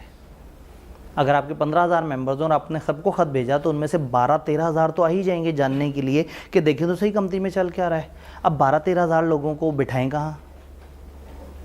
फिर अगला मरला, फ़र्ज़ करें 12-13 हज़ार लोगों के लिए आप स्टेडियम बुक कर लेते हैं, वो आके बैठ गए। अब डायरेक्टर तकरीर शुरू करेगा, अब उसने पूरी कहानी बतानी है, कंपनी कैसे बनी थी, प्रोस्पेक्टस में हमने क्या वादा किया था, फिर कौन सा वादा अदा कर दिया, कौन सा वफ़ा कर दिया, क्या था, कितने पैसे आए थे, कितने गए थे, ऑडिटर ने क्या बोला था, डायरेक्टर्स कौन कौन से हैं, अंडरराइटिंग हुई थी नहीं हुई थी। तकरीबन 3, साढ़े 3, 4 घंटे तक तकरीर करने के बाद जब वो सारे लोगों की तरफ देखेगा कि अगर आपका कोई सवाल है तो आप बताएं, तो कहेंगे जी छुट्टी कब मिलेगी। जैसे नहीं होता, मैं बिल्कुल लेक्चर के एंड पे कहता हूँ कोई सवाल, आप कहते हैं नहीं कोई सवाल नहीं, जल्दी से बैग लपेट के गायब हो जाते हैं। तो आपने आवाज़ार इतना कर दिया, आपने इतनी सारी बातें बतानी थी और आपने उनको मीटिंग में बुला के उनको अच्छा खासा बोर कर दिया। तो ये 2 टेंशनें हैं, अगर सारे आ गए या मैक्सिमम आ गए तो उनको अरेंज कैसे करना है और इतना बड़ा खर्चा। और नंबर 2, फिर मीटिंग की बोरियत भी ना बने। तो लॉ ने एक टोटका बनाया, जो कुछ भी आपने उन्हें बताना है एक रिपोर्ट में लिख दें। इस रिपोर्ट का नाम है स्टैच्यूटरी रिपोर्ट। ये स्टैच्यूटरी रिपोर्ट में सब कुछ लिख दें, इसी के साथ रिसीट पेमेंट अकाउंट भी लगा दें, इसी के साथ ऑडिटर रिपोर्ट भी लगा दें, और वो जो 21 दिन पहले नोटिस भेजा है ना उसके साथ रिपोर्ट अटैच करके भेज दें। और नोटिस में लिख दें इस मीटिंग में सिर्फ एक ही बात होगी, स्टैच्यूटरी रिपोर्ट। इस मीटिंग का 1 लाइनर एजेंडा है, to discuss and approve statutory report. तो लोग मीटिंग में आएंगे। अब मीटिंग में कौन आएगा, सबको घर रिपोर्ट मिल गई और उसमें लिखा हुआ है कि मीटिंग में इस रिपोर्ट पे अगर आपका कोई कमेंट है तो आप आइएगा। तो अब मुश्किल से 50 लोग जाएंगे मीटिंग अटेंड करने, और जब मीटिंग अटेंड करने जाएंगे तो वहाँ पे 3.5 घंटे की तकरीर नहीं होगी, सबको पता होगा वो पढ़ के आए होंगे। अब सिर्फ बहस हो रही होगी कि वो अकाउंट में ऐसे क्यों था, वो अंडरराइटर ने यूँ क्यों किया था। आधे पौने घंटे 1 घंटे में मामला ख़त्म। लेकिन लॉ कहता है कि कोई बात नहीं, अगर टाइम बढ़ता जा रहा है, अगर आपको ज़्यादा टाइम लग रहा है तो आप वक्तन फ़वक्तन मीटिंग एडजर्न कर सकते हैं। मीटिंग नहीं पूरी हो पा रही, टाइम ज़्यादा हो गया, आप 1 हफ्ते बाद मुलतवी कर दें, उसके बाद मुलतवी कर दें। तो ये मीटिंग्स वक्तन फ़वक्तन एडजर्न हो सकती हैं। और चूँकि मेंबर्स पहली दफ़ा आ रहे हैं और पहली दफ़ा एक दूसरे की शक्ल देख रहे हैं, तो इस मीटिंग में ये अलाउड है कि आप मीटिंग के साथ एक रजिस्टर ऑफ मेंबर अवेलेबल करके रख दें, लिस्ट ऑफ मेंबर्स। जिस भी मेंबर ने देखना हो मेरे अलावा कौन कौन मेंबर कितना कितना बड़ा शेयर होल्डर है, वो जाके उस लिस्ट को जाके देख सकता है कि मेरे अलावा यहाँ पे कौन कौन मेंबर है। क्या स्टैच्यूटरी रिपोर्ट या स्टैच्यूटरी मीटिंग क्या है, क्यों है, रीज़न समझ आ रही है? अब सिर्फ इसकी इंग्लिश देखने वाली रह गई। 1 और 3 कर दीजिएगा। अगर एजीएम 8 मंथ के अंदर बुला लिया और वो टाइमलाइन इसका चल रहा था, तो अगर इसके टाइमलाइन में एजीएम हो गई तो ये मीटिंग नहीं करेंगे। और इसका एजेंडा क्या है, एजेंडा इसका to discuss and approve statutory report, वो हम इसमें कवर कर जी। 21 डेज नोटिस तो हमेशा वैलिड, 10 दिन का नोटिस तो देना ही देना है, वो सारे रूल है। डन जी जी बिल्कुल, डायरेक्टर्स बुलाएंगे जी। डायरेक्टर को अपॉइंट करते हैं, लेकिन वाले मेंबर्स हैं, शुरू वाले डायरेक्टर्स वो ऐसे आते हैं कि जब आप कंपनी रजिस्टर करा रहे होते हैं ना, तो आप शुरू में नाम दे देते हैं कि ये होंगे हमारे इब्तदाई डायरेक्टर्स। तो जिस दिन कंपनी रजिस्टर होती है, मैं आपको याद कराता हूँ, इफेक्ट ऑफ इनकॉर्पोरेशन में लिखा था कि जिस दिन कंपनी को सर्टिफिकेट ऑफ इनकॉर्पोरेशन मिलेगा उस दिन जिनके नाम दिए हुए थे डायरेक्टर के तौर पर, वो डायरेक्टर बन जाएगा। क्लियर? इधर क्या लिखा हुआ है, इसका बिजनेस या एजेंडा क्या होगा, to discuss and approve statutory report, और मेंबर्स को 21 दिन पहले भेज दिया जाएगा। कुछ अदर बातें जो याद रखने वाली थी, वो लिस्ट ऑफ मेंबर ओपन रहे मीटिंग, वक्तन एडजर्न हो सकती है, और एडजर्न मीटिंग में होने वाले फैसले वैसे ही वैलिड हैं जैसे। अब इसका एजेंडा स्टैच्यूटरी रिपोर्ट है, बातें जो मर्जी करें, लेकिन अप्रूव क्या होगा, स्टैच्यूटरी रिपोर्ट, उसके अलावा कुछ अप्रूव नहीं होगा। लॉ ये कहता है कि members are at liberty to discuss anything but nothing shall be approve for which notice was not given. Members are at liberty to discuss anything but no such decision can be made for which notice was not given. जिसका notice में जिक्र नहीं है, वरना क्या होगा, member सोच के आएगा ही नहीं कि स्टैच्यूटरी रिपोर्ट का जिक्र होना है, ये इकट्ठे होकर बिल्डिंग की खरीदारी अप्रूव करके बैठ जाएंगे। तो आपने जो नोटिस में लिखा होता है आप उससे बाहर बातें ज़रूर कर सकते हैं लेकिन अप्रूव नहीं कर सकते। तो मैं इसका तर्जुमा करता हूँ, members are at liberty to discuss anything, कि मेंबर्स लिबर्टी मार्केट पे इकट्ठे हैं ताकि वो डिस्कस कर सकें। Members are at liberty to discuss anything. तो ये वो लिबर्टी नहीं है, ये लिबर्टी वो स्टैचू ऑफ लिबर्टी वाला है, वो भी नहीं है, आज़ादी वाला। ठीक है, अब इसमें जो अहम बात है, तकलीफ दे बात है, रट्टा मारने वाली बात है, वो स्टैचू रिपोर्ट के कंटेंट्स हैं।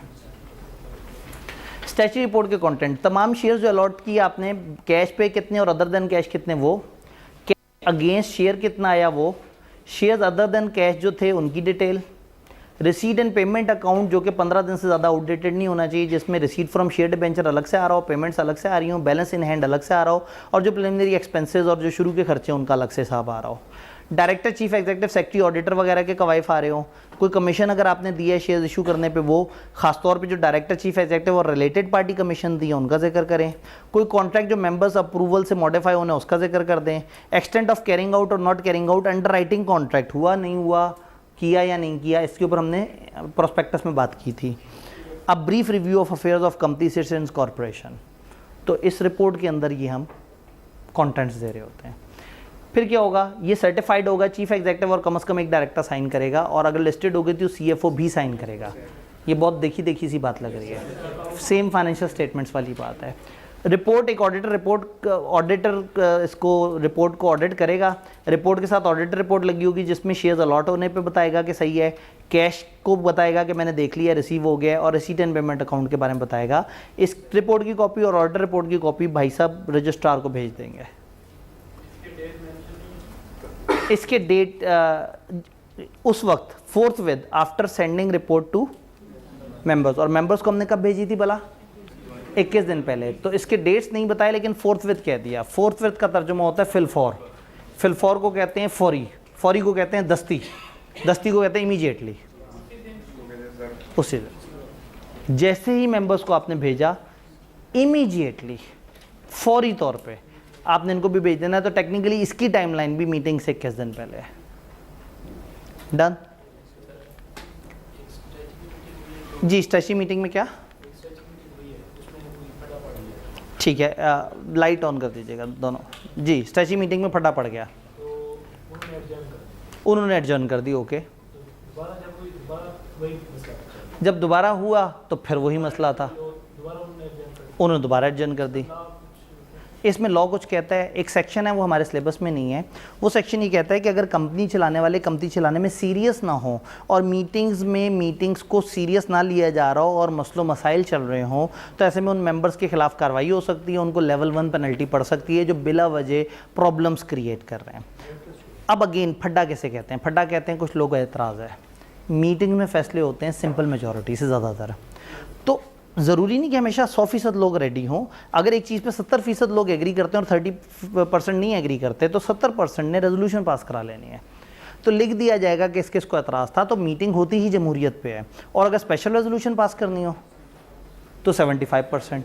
तो ये फड्डा, जब तक आधे से ज़्यादा लोग फड्डा नहीं कर रहे होंगे तब तक इशू को हम ख़राब नहीं करेंगे, और अगर आधे से ज़्यादा लोग फड्डा करेंगे ये क्या बात है, तो जब आधे से ज़्यादा लोग मान ही नहीं रहे तो वो वाला इशू ख़त्म हो जाएगा। अगर क्या हो, अगर स्टैच्यूटरी रिपोर्ट मंजूर ही ना हो, अगर मेंबर्स कहें कि हमें इस पे एतराज़ है, इसमें मसलो मसाइल हैं, तो फिर वो मसलो मसाइल ठीक करके देने पड़ेंगे। अब अगर मेंबर्स को कभी कोई एतराज़ हो तो उसके बाद पता है क्या होता है, हमारे सिलेबस में नहीं।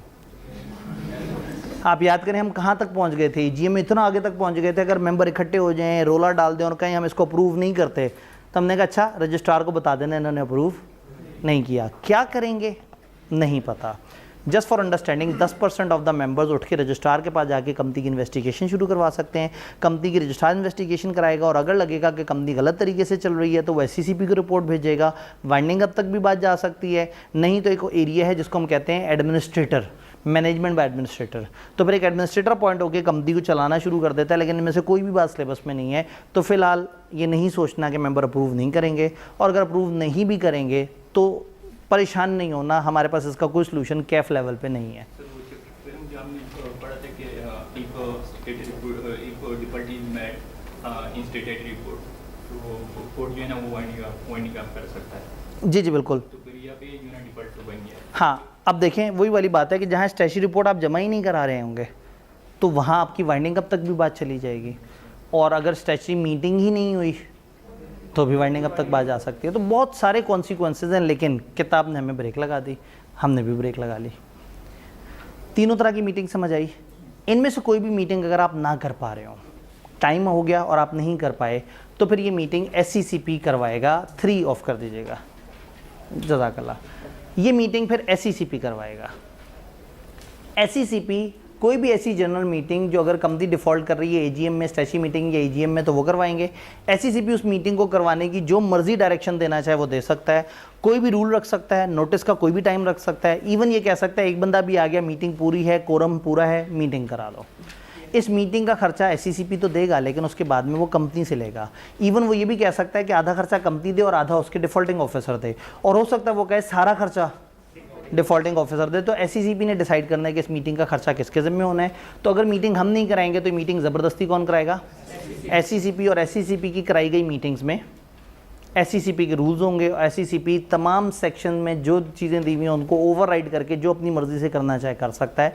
एक बंदे को भी वो कह सकता है कि मीटिंग का कोरम पूरा है, तादाद पूरी है, मीटिंग करा लें। डन। देन मीटिंग को अगर इनवैलिड डिक्लेयर करना हो, हमने एक जगह पढ़ा था कि अगर कोई डिसीजन इनवैलिड डिक्लेयर करना हो तो कुछ लोग कुछ ख़ास दिनों में किसी ख़ास इदारे के पास पहुंच जाते हैं। 10% लोग 30 दिनों में अदालत के पास पहुंच जाते थे। कहाँ पहुंचे थे? ये कौन सी जगह पढ़ा था हमने? शेयर होल्डर्स के राइट्स जहाँ मुतासर कर रहे थे, तो हमने कहा था 10% लोग 30 दिन में अदालत पहुंच जाएंगे। Same goes here. अगर किसी लोगों को मीटिंग से कोई मसला है, उसके अंदर कोई कार्रवाई सही नहीं थी, तो 10% लोग 30 दिन में अदालत के पास जाके कह सकते हैं कि इस मीटिंग में बेज़ाब्तगियाँ थीं। अदालत पूरी मीटिंग भी कैंसिल कर सकती है और selected portion of the meeting भी कैंसिल कर सकती है। डन। तो ये सेक्शन आपने याद रखना है, सिलेबस में 3 जगह काम आएगा। अगर डायरेक्टर का इलेक्शन भी इनवैलिड कराना तो भी यही सेक्शन है, मीटिंग करवानी है तो भी यही सेक्शन, और अगर शेयर होल्डर्स के राइट और उसको इनवैलिड डिक्लेयर कराना है तो भी वही है। 3 बातें याद रखनी है, 10% लोग, 30 दिन, अदालत। याद रहेगा? तो ये था पहला पोर्शन चैप्टर का। चैप्टर को 2 हिस्सों में डिवाइड कर सकते हैं। तो पहला पोर्शन था डिफरेंट टाइप की मीटिंग, दूसरा पोर्शन है मीटिंग से related different rules and regulations. One ज़रा ऑफ कीजिएगा। अब ये आगे 12 छोटे छोटे से एरियाज़ हैं, इनमें से कुछ थोड़े से दरमियाने एरियाज़ हैं, कुछ बहुत छोटे एरियाज़ हैं। यानी ये पोर्शन है different concepts of meeting. Again मतलब ये डायग्राम किताब से नहीं उठाई हुई, ये मैंने इसको एक 1 पेज पे अपनी तरफ से सजाया है कि हमें समझ आ सके कि हमने कौन कौन सी चीज़ें पढ़नी हैं। एक छोटा सा ओवरव्यू यहाँ सामने देता हूँ और फिर एक एक करके इन एरियाज़ को पकड़ के फड़काना शुरू कर देते हैं। तैयार है? घबराए तो नहीं बैठे? अब तो चाय भी पी हुई है? नहीं, चाय तो आई नहीं, चाय नहीं आई अभी। ओह, मैं कहता हूँ चाय 6:15 बजे आए, 6:30 आए, ताकि फिर हम पढ़ते जाएं। आप चाय के इंतज़ार में मुझे ब्रेक ही ना लगवाएं और हम लुट मचा दें। उन्होंने कहा 6 से अगर ऊपर चला गया तो हम कुछ एक्स्ट्रा मंगवाएंगे। क्या मंगवाएंगे आप? ले चेक करें। मतलब मैं आपको जो दे रहा हूँ सबसे कीमती चीज़ है, जो पढ़ा रहा हूँ। आप उसको इग्नोर करके आपको लग रहा है पढ़ाई से ज़्यादा इंपॉर्टेंट एक चाय है, बल्कि चाय से ज़्यादा इंपॉर्टेंट उसमें डुबोने वाला एक बिस्किट है जो चाय के अंदर जाके ज़्यादा देर तक बेचारा अपने आप को वो भी नहीं कर सकता, स्टेबल भी नहीं कर सकता। ऐसा बिस्किट जो अपने आप को संभाल नहीं सकता, वो ऐसे कंपनी लॉ के ऊपर जो अपने आप को और आपको संभाल रहा है। क्या बात कर दी आपने। अच्छा, दुख इस चीज़ का नहीं होता कि वो बिस्किट डूब गया, दुख होता है जब दूसरा बिस्किट उसको रेस्क्यू करने के लिए भेजते हैं, वो भी डूब जाता है। तो वो तकलीफ दे पॉइंट होता है कि वो जो है ना, वो हमारे साथ नाइंसाफ़ी हो जाती है। तो खैर, इसका मतलब है कि आप लोग चाय में बड़े शौक से बिस्किट डुबोते हैं, तो इसका मतलब है चार्टर्ड अकाउंटेंट्स भी डुबोते हैं। बस अगर इर्द गिर्द ज़्यादा लोग बैठे हों तो नफासत से खा रहे होते हैं। जैसे ही लेफ़्ट राइट हो जाए कोई, इंसान है तो दरिंदा ना, अंदर से तो सारे एक जैसे ही हैं ना। तो बहरहाल मैं पहली दफ़ा एक क्लाइंट पे हम मौजूद थे और वहाँ पे जो है ना वो खाना आ रहा था। पहले खाना आता था, हम स्टूडेंट्स बैठे होते थे, ट्रेनीज़ होते थे, हम खाते थे तो अपने जंगली तरीके से। अब हुआ ये कि वो सीनियर मैनेजर बैठे हुए और जनाब अब आया जनाब खाना आएगा, और खाना भी था मुर्गा, जिसको मतलब वो पूरा शायद चरगा था, जिसको बड़ा ध्यान से खाना आसान काम भी नहीं है। अब सोच रहे कि सीनियर मैनेजर बैठा हुआ है और अब इसके सामने खाना खाना है। अब सोच रहे कि कांटा उल्टे हाथ में पकड़ते हैं, सीधे में कांटा पकड़ते हैं। उल्टे में कांटा पकड़ेंगे, छुरी से कट तो जाएगा, लेकिन उल्टे हाथ से खाएंगे तो गैर इस्लामिक हो जाएगा। अच्छा, कांटा सीधे हाथ पे हो, छुरी को कैसे रखेंगे? अब पूरा माहौल सोच रहे कि अब ये ज़ाहिर है वो नफासत के साथ वो करना पड़ेगा। अच्छा, वो क्लाइंट वालों ने भी सामने आके छुरी, कांटे और वो सारी चीज़ें सजा दी। अब सामने मुर्गा आया। अब हम बैठे हुए, अब हमने कहा ज़रा देखें तो सही ये क्या करता है, ये किस तरह से कांटा पकड़ता है, किस तरह से, जैसे ये करेगा उसको हम भी कॉपी करना शुरू कर देंगे। वो भाई साहब ने ऐसा करके यूं करके तोड़ा और गुड़ब गुड़ब खाना शुरू कर दिया। ऐसा कोई जान में जान आई। तो मैं कहा ठीक है, इसका मतलब है, तो इसका मतलब है कि यहाँ हम इज़्ज़त से जो है ना वो खाना खा सकते हैं, वरना तो जो है ना खामखा एडिकेट्स में professionalism, chartered accountant, senior chartered accountant, तो होता यही है कि इंसान जो है ना वो ऐसे ही है। उस दिन जनाब वो ICAP के प्रेसिडेंट आए। अब वहाँ जनाब उनके सामने चाय का सामान और चीज़ें बड़े नफासत से वो बातें कर रहे हैं। मैंने भी एक पैटीज़ उठा के आधी पैटीज़ साथ बातें करते करते, पहले 3 छोटी सी पैटीज़ थी, उसका भी आधा टुकड़ा ना को एक आधे पौने घंटे तक उनसे बातें चल रही हैं। मैं भी बड़ी नफासत से चाय भी हल्का हल्का सा करके, शुड़ब की आवाज़ भी बचानी है और वो सारा जो है ना। अच्छा, उसके बाद वो गए, पहले हमने कंफर्म किया कि वो जा चुके हैं। फिर उसके बाद कमरे में वापस आए। हमने कहा अब जो है ना, अब इस सामान पे इसका असल हक अदा होगा। तो जब मेहमानों के जाने के बाद जो उस सामान पे हमला करने का मज़ा है ना, तो चार्टर्ड अकाउंटेंट बनने के बाद भी अपने अंदर के बच्चे को मरने नहीं देना। अंदर के इंसान को ज़िंदा रखें, वो आपको एकेडमिकली भी परफॉर्म करना देगा, तो बोर नहीं हो जाना। लेकिन फ़िलहाल लॉ पढ़ना है, लॉ पढ़ाते हुए मैं कह रहा हूँ बोर नहीं होना। 12 चीज़ें, 12 छोटे छोटे से रूल्स हैं जो हमने समझने हैं। सबसे पहले अलग अलग तरह के सर्विस ऑफ डॉक्यूमेंट, डिफरेंट तरह के लोग डिफरेंट डॉक्यूमेंट्स कैसे सर्व करते हैं। रजिस्ट्रार को चीज़ कैसे जाती है, CCP को कैसे जाती है, कंपनी को किस तरह से जाती है। फिर नोटिस से रिलेटेड रूल्स होंगे, नोटिस कब कहाँ किन लोगों को देने हैं और उसमें क्या क्या इजाफी बातें देखनी है। फिर स्पेशल बिजनेस के ऊपर बात होगी कि कौन सी चीज़ें ऑर्डिनरी हैं, कौन सी स्पेशल, और स्पेशल बिजनेस के रूल्स क्या हैं, ये आधा हमने पढ़ भी लिया है। फिर हम बात करेंगे कि मीटिंग को चेयर कौन करेगा, इस चेयरमैन की क्या पावर होगी, ये चेयरमैन अगर ना मौजूद हो तो क्या होगा, किस तरह से होगा। मीटिंग में वोटिंग किस तरह से होगी, वोटिंग के कितने तरीके हैं, किस तरीके का कैसे रिजल्ट अनाउंस होगा, इस पर बात की जाएगी। प्रॉक्सी, अगर एक मेंबर खुद नहीं जा सकता और उसने अपनी जगह किसी और को वोट डालने भेज दिया है तो वो कौन होगा, कैसे होगा, किस तरह से वोट कास्ट करेगा, क्या इख्तियार होंगे और क्या इख्तियार नहीं होंगे। रिप्रेजेंटेटिव, अगर एक कंपनी को मीटिंग में बुलाया गया तो वो अपने कौन से नुमाइंदे को भेजेंगे अपनी जगह रिप्रेजेंटेटिव बना के, और वो क्या काम कर रहा होगा। देन कोरम, मीटिंग कितने लोग होंगे तो मीटिंग होगी, अगर कितने से कम हुए तो मीटिंग नहीं हो सकती, वो हम कोरम में डिस्कशन करेंगे। देन रेजोल्यूशन का नोटिस, अगर कोई करारदाद मीटिंग में पास होनी है तो उसका नोटिस कौन देगा और कितने दिनों पहले देगा। फिर रेजोल्यूशन थ्रू सर्कुलेशन, कुछ ऐसी रेजोल्यूशन होती है जो ख़त वगैरह, ख़तों किताबत से एक दूसरे को लेटर लिख के भी पास हो जाती है, उसके रूल्स हम देखने की कोशिश करेंगे। रेजोल्यूशन फाइल कैसे होंगी, किसके पास फाइल होंगी पास हो जाने के बाद, उसका रूल समझेंगे। एंड फाइनली मीटिंग के अंदर जो कार्रवाई हुई है उसके जो रिटन रिकॉर्ड्स हैं वो कब बनते हैं, कहाँ बनते हैं और उनके क्या रूल्स हैं, उनको समझने की कोशिश करेंगे। क्या ये बात समझ आ रही है? तो ये 12 तरह की चीज़ें हैं जिनके ऊपर हम डिस्कशन कर रहे होंगे। तो देखते हैं हम इनमें से कितना पढ़ पाते हैं। लेकिन अब चूँकि चाय आने में देर है तो मेरे पास ज़रा ज़्यादा टारगेट है, क्योंकि हमने ये वादा कर लिया था कि फिर अब आप पढ़ेंगे। ऐसे में फिर मैं भी अंदर एक पैगाम भेज दूं, क्योंकि 6 बजे मुझे भी एक मीटिंग में पहुंचना था। अगर आप उन्हें जाके फ़ारूक साहब को या जानजेब साहब को अगर बता दें कि मैं 6 नहीं तकरीबन 6:10 तक पहुंच पाऊंगा। 6:10 ऐसे कहना है कि उन्हें 6:15 की फ़ील आए। जैसे कहना सर 6:10 कह रहे हैं, लेकिन सर ऐसे कह देते हैं ये 6:15 लगा देंगे टाइम।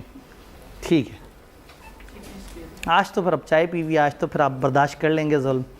लें जी, अब एक एक करके इनको देखते हैं। एक काम करते हैं, छोटे छोटे से एरियाज़ को पहले कर लेते हैं, या जो आता जा रहा है उसे करते जाएं। 2 अलग अलग जवाब आए। वोटिंग करा लेते हैं। जो कह रहे हैं छोटे एरियाज़ पहले वो हाथ खड़े करें,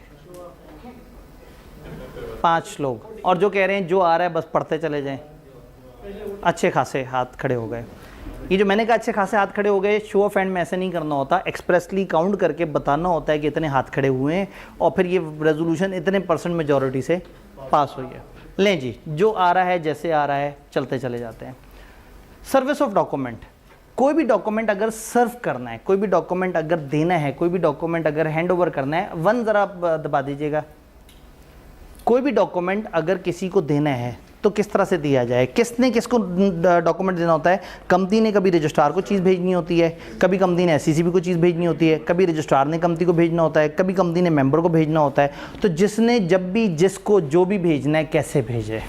तरीका नंबर 1, फिज़िकली हैंड ओवर करके साइनिंग ले ले, एक्नॉलेजमेंट ले ले कि आपने मौसूल पाया। तरीका नंबर 2, पोस्ट कर दे या कोरियर कर दे, सादा पोस्ट कर दे ख़त या कोरियर। तरीका नंबर 3, इलेक्ट्रॉनिक तरीके से भेज दे जो बताया गया हो। तरीका नंबर 4, वैसे भेज दे जैसे बता दिया जाएगा, यानी चौथा खुद भी नहीं बताया, अपने पास मार्जिन रख लिया। तो आप फिजिकली भेज सकते हैं, इलेक्ट्रॉनिकली भेज सकते हैं, पोस्ट कोरियर से भेज सकते हैं, एनी अदर। तो कोई डॉक्यूमेंट या इन्फॉर्मेशन कंपनी या उसके ऑफिसर को अगर भेजना है तो क्या करें, रजिस्टर्ड ऑफिस पे फिजिकली दे दें अगेंस्ट एक्नॉलेजमेंट, या पोस्ट या कोरियर से भेज दें, या इलेक्ट्रॉनिक तरीके से भेज दें, या in any other manner as में भी। इसी तरह से डॉक्यूमेंट वगैरह अगर SCCB या रजिस्ट्रार को भेजना है तो अगेंस्ट एक्नॉलेजमेंट दे दें, पोस्ट या कोरियर से दे दें, इलेक्ट्रॉनिक तरीके से दे दें, या एज में भी स्पेसिफाइड। और आगे जब हम नोटिस का सेक्शन पढ़ेंगे तो नोटिस में भी लिखा है कि नोटिस में भी serve to member against acknowledgement by post और courier service through electronic mean any other. इनको एक ही बात आती है, हर जगह वही चेप देते हैं। वो बात क्या है कि आप फिजिकली दे दें अगेंस्ट एक्नॉलेजमेंट, नंबर 2 पोस्ट या कोरियर कर लें, नंबर 3 इलेक्ट्रॉनिक तरीका, और नंबर 4 जो स्पेसिफाई कर दिया गया। तो ये इतना सही टॉपिक था बेचारा कि हम डॉक्यूमेंट्स वगैरह सर्व कैसे करते हैं। क्लियर है? अब नोटिस की बात करते हैं। नोटिस एक फॉर्मल डॉक्यूमेंट है जो मेंबर को भेजते हैं उसके रजिस्टर्ड ऑफिस एड्रेस पे, या अगर कोई उसने और एड्रेस पाकिस्तान में बताया हुआ तो उस पर पाकिस्तान से बाहर नहीं भेजेंगे। पाकिस्तान में अगर उसने एड्रेस बताया तो हम उस पर नोटिस भेजेंगे।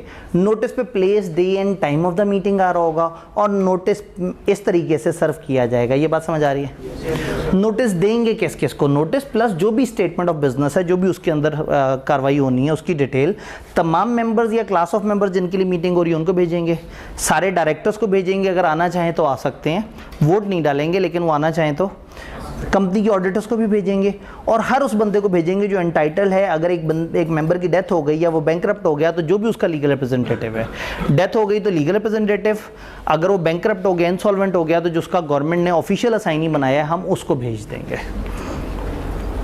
डन। नोटिस से रिलेटेड कुछ और बातें, 1-2 बातें आपको पहले से पता है। लिस्टेड कंपनी में 10% वाला रूल आप नोटिस में बताएंगे कि 10% लोग अगर किसी शहर में इकट्ठे हुए हैं तो उस शहर में वो वीडियो लिंक के थ्रू कर सकते हैं। अगर जॉइंट शेयर होल्डर्स हैं, एक से ज़्यादा शेयर होल्डर्स हैं, तो जिसका नाम पहले लिखा हुआ है, नोटिस में be given by company to joint holder of share by giving notice to the joint holder name first in the register. Member को बताएंगे कि भाई आप मीटिंग में पर्सनली भी आ सकते हैं, वीडियो से भी आ सकते हैं, और प्रॉक्सी भी भेज सकते हैं। नोटिस में ये सारी बात लिखी हुई होगी। अगर एक्सीडेंटल ओमिशन हो गया, गलती से नोटिस नहीं पहुंचा लोगों तक, तो उससे मीटिंग खुद ब खुद इनवैलिड नहीं हो जाएगी। 5000 मेंबर्स थे, उनमें से 5 लोगों ने कहा कि मुझे नोटिस नहीं मिला, तो उनको नोटिस का ना मिलना मीटिंग को खुद ब खुद इनवैलिड नहीं कर देगा। लेकिन अगर वो 10% हुए और 30 दिन में अदालत जाके उन्होंने साबित कर दिया कि ये धोखा हुआ है या कंपनी ने जान के गड़बड़ की है, तो फिर वो मीटिंग को इनवैलिड डिक्लेयर करा सकते हैं। मतलब ये है कि नोटिस ना मिलने से खुद ब खुद मीटिंग इनवैलिड नहीं हो जाएगी। फिर ये टेक्निकल रूल है, ये पुराने ज़माने के पोस्ट वाला रूल है। आज के ज़माने में अब इजी है, क्योंकि अब जब इलेक्ट्रॉनिक की ऑप्शन मिल गई है तो आपको पता है अब नोटिस ईमेल होता है, या व्हाट्सएप ग्रुप बना लेते हैं, उस व्हाट्सएप ग्रुप में डाल देते हैं। अब ज़िंदगी बड़ी आसान हो गई है कंपनियों की। 1984 से लेके 2017 तक 16 तक कंपनियां फिज़िकली सारे नोटिस भेजती थी, तो अब लॉ ने 2017 में आगे चीज़ें इलेक्ट्रॉनिक की इजाज़त दे दी है। लेकिन फिर भी अगर पोस्ट के थ्रू भेज रहे हो नोटिस, तो फिर प्रॉब्लम क्या है, पोस्ट में जब भेजते हैं तो उसका रिकॉर्ड बहुत ज़्यादा नहीं होता। तो अगर आप पोस्ट में भेज रहे हैं और आपने उतने दिन पहले जितने दिन का रास्ता है उसका भी मार्जिन रखा, और आपने पोस्ट पे ख़त ख़रीदा, ख़त को प्रीपे किया, उस पर एड्रेस डाला, उसे बंद किया और उसको लेटर बॉक्स के अंदर डाल दिया, तो समझा जाएगा कि आपकी तरफ से नोटिस सर्व हो गया। याद है वो एक्सेप्टेंस वाला, एक्सेप्टेंस रवाना करता था तो वो अगला बंदा बाउंड हो जाता था। तो ये ख़त के ज़माने वाली बात कर रहे हैं, थोड़ा सा ऑब्सलीट रूल हो गया, लेकिन पढ़ लेते हैं इनकी इंग्लिश। अगर एक नोटिस बाय पोस्ट भेजा गया है तो नोटिस की service shall be deemed to be effected by properly addressing, prepaying and posting that उसको एड्रेस डाल दें, उसको पहले से प्री पे कर दें, ख़रीदा वो हो आपने, और आप उसको पोस्ट कर दें, unless contrary is prove, unless कि इसके खिलाफ कुछ साबित हो जाए, to have been affected at the time at which letter will be delivered in ordinary course of post. समझा जाएगा कि आपने उतने दिन पहले भेज दिया जितने दिन में वो पहुंच जाएगा। याद है पिछले हमने चैप्टर 7 में कहा था कि जितने टाइम में पहुंच सकता है। तो अगर पाकिस्तान में आपके शेयर होल्डर्स में से सबसे दूर का शेयर होल्डर रहता है गिलगित में, और पाकिस्तान में आपको पता है कि 10 दिन से डाक का निज़ाम गिलगित तक ख़त पहुंचा देता है, और कानून कहता है कि 21 दिन पहले ख़त भेजो, 21 दिन पहले ख़त पहुंचाओ। इसका मतलब 21 दिन जमा 10 दिन, 31 दिन पहले अगर हमने ख़त पोस्ट कर दिया, अब उसे मिला नहीं मिला कंपनी की तरफ से लीगल सर्विंग। याद रहेगा, जब भी हम ख़त बाय पोस्ट भेज रहे हैं तो जितना ऑर्डिनरी कोर्स ऑफ बिजनेस में ख़त को पहुंचने में टाइम लगता है, उसको जहन में रखते हुए अगर हम ख़त भेजेंगे तो हमारी तरफ से उसकी लीगल सर्विंग हो जाएगी। तो इसमें ये सबसे टेक्निकल लाइन है। नोटिस समझ आया? पोस्ट ऑफिस की मिस्टेक से अगर 10% फर्क आ जाए, जी, पोस्ट ऑफिस की मिस्टेक से अगर 10% तक खत नहीं पहुंचा, मीटिंग खुद ब खुद इनवैलिड हो जाएगी? नहीं, खुद ब खुद नहीं होगी। वो लोग अदालत में चले जाते हैं और कहते हैं जी हमारा आना बड़ा ज़रूरी था। अगर अदालत को लगता है कि वाकई उनका आना बड़ा ज़रूरी था और उनकी राय भी बड़ी अहम थी, हो सकता है वो लोग कहें मीटिंग में नहीं पहुँचे और हमने वोटिंग करनी थी, और पता लगे वो वोट उसी चीज़ पे उसी फेवर में कर रहे हो जिसमें ऑलरेडी अप्रूव हो गया हो, तो अदालत सिचुएशन को देख के अंदाज़ा लगाएगी कि क्या मीटिंग का एक आध एजेंडा कैंसिल करके दोबारा करवा लें, या इनकी बात सुने या ना सुने। तो पॉइंट ये है कि नोटिस ना मिलना मीटिंग खुद ब खुद ख़त्म नहीं कर देगा, लेकिन देयर इज़ अ राइट कि लोग मीटिंग को बाद में किसी और वजह से इनवैलिड कराना चाहें तो उनके पास राइट है। 10% 30 दिन अदालत। तो 12 में से भी हमारी 2 बातें हुई हैं। यहाँ तक बात समझ आई है? जब तक चाय नहीं आती तब तक तो आप मुझे बर्दाश्त कर लेंगे, उसके बाद आपके लिए थोड़ा सा मुश्किल हो जाएगा। स्पेशल बिजनेस, ये बात हमने की थी कि कोई भी बिजनेस अदर देन ये 4 ऑर्डिनरी क्या कहलाएगा? स्पेशल। अब नई बात ये है कि अगर एक मीटिंग में कोई स्पेशल बिजनेस है, भाई ऑर्डिनरी का तो सबको पता है, मैं कहूँगा अकाउंट्स अप्रूव होंगे, सबको पता है, मैं कहूँगा डिविडेंड अप्रूव करना है, सबको अंदाज़ा है, मैं कहूँगा बिल्डिंग खरीदनी है, तो ये स्पेशल बिजनेस हो गया। मीटिंग में आने से पहले उन्हें कैसे पता लगेगा कौन सी बिल्डिंग, किस तरह की बिल्डिंग?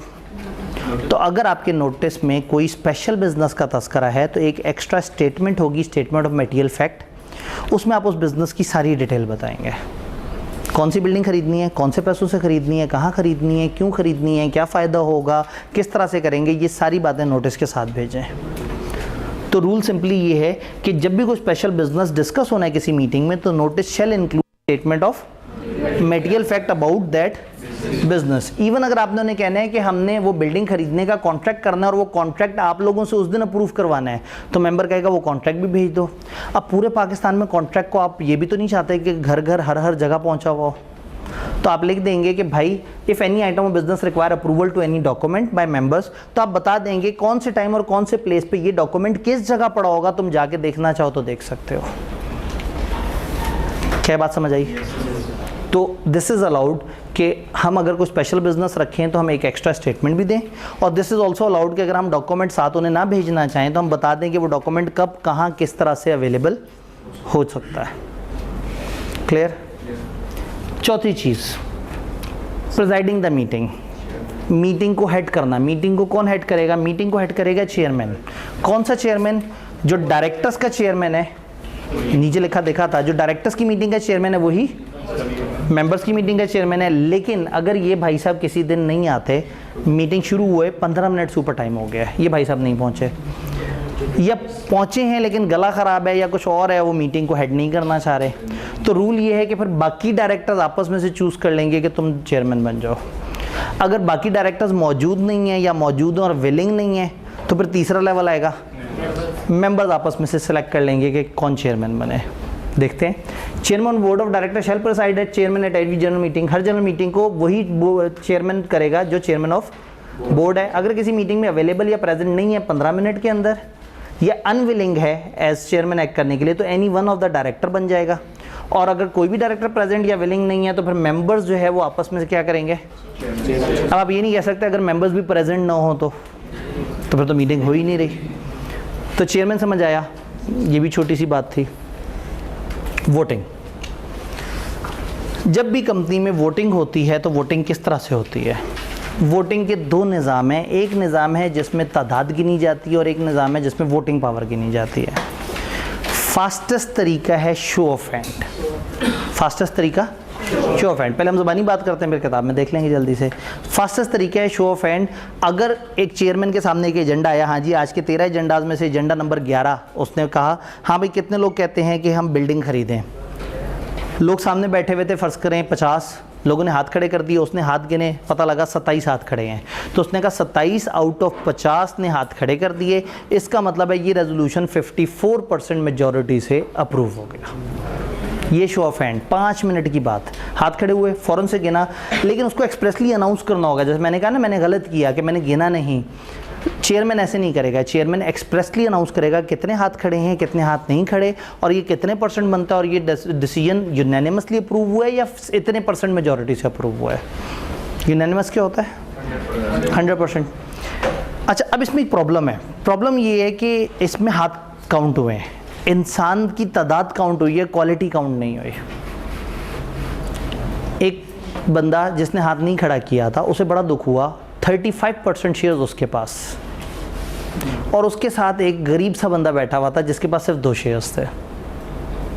उसने हाथ खड़ा किया और डिसीजन अप्रूव हो गया, और इसने हाथ बिठाए रखा, इसकी बात नहीं सुनी गई। तो वो कहेगा ये अजीब सा सिस्टम है, मैं 35% शेयर्स का मालिक हूँ, मेरे पास 35% वोटिंग पावर है, मुझे भी बराबर काउंट किया, इसको भी बराबर काउंट किया।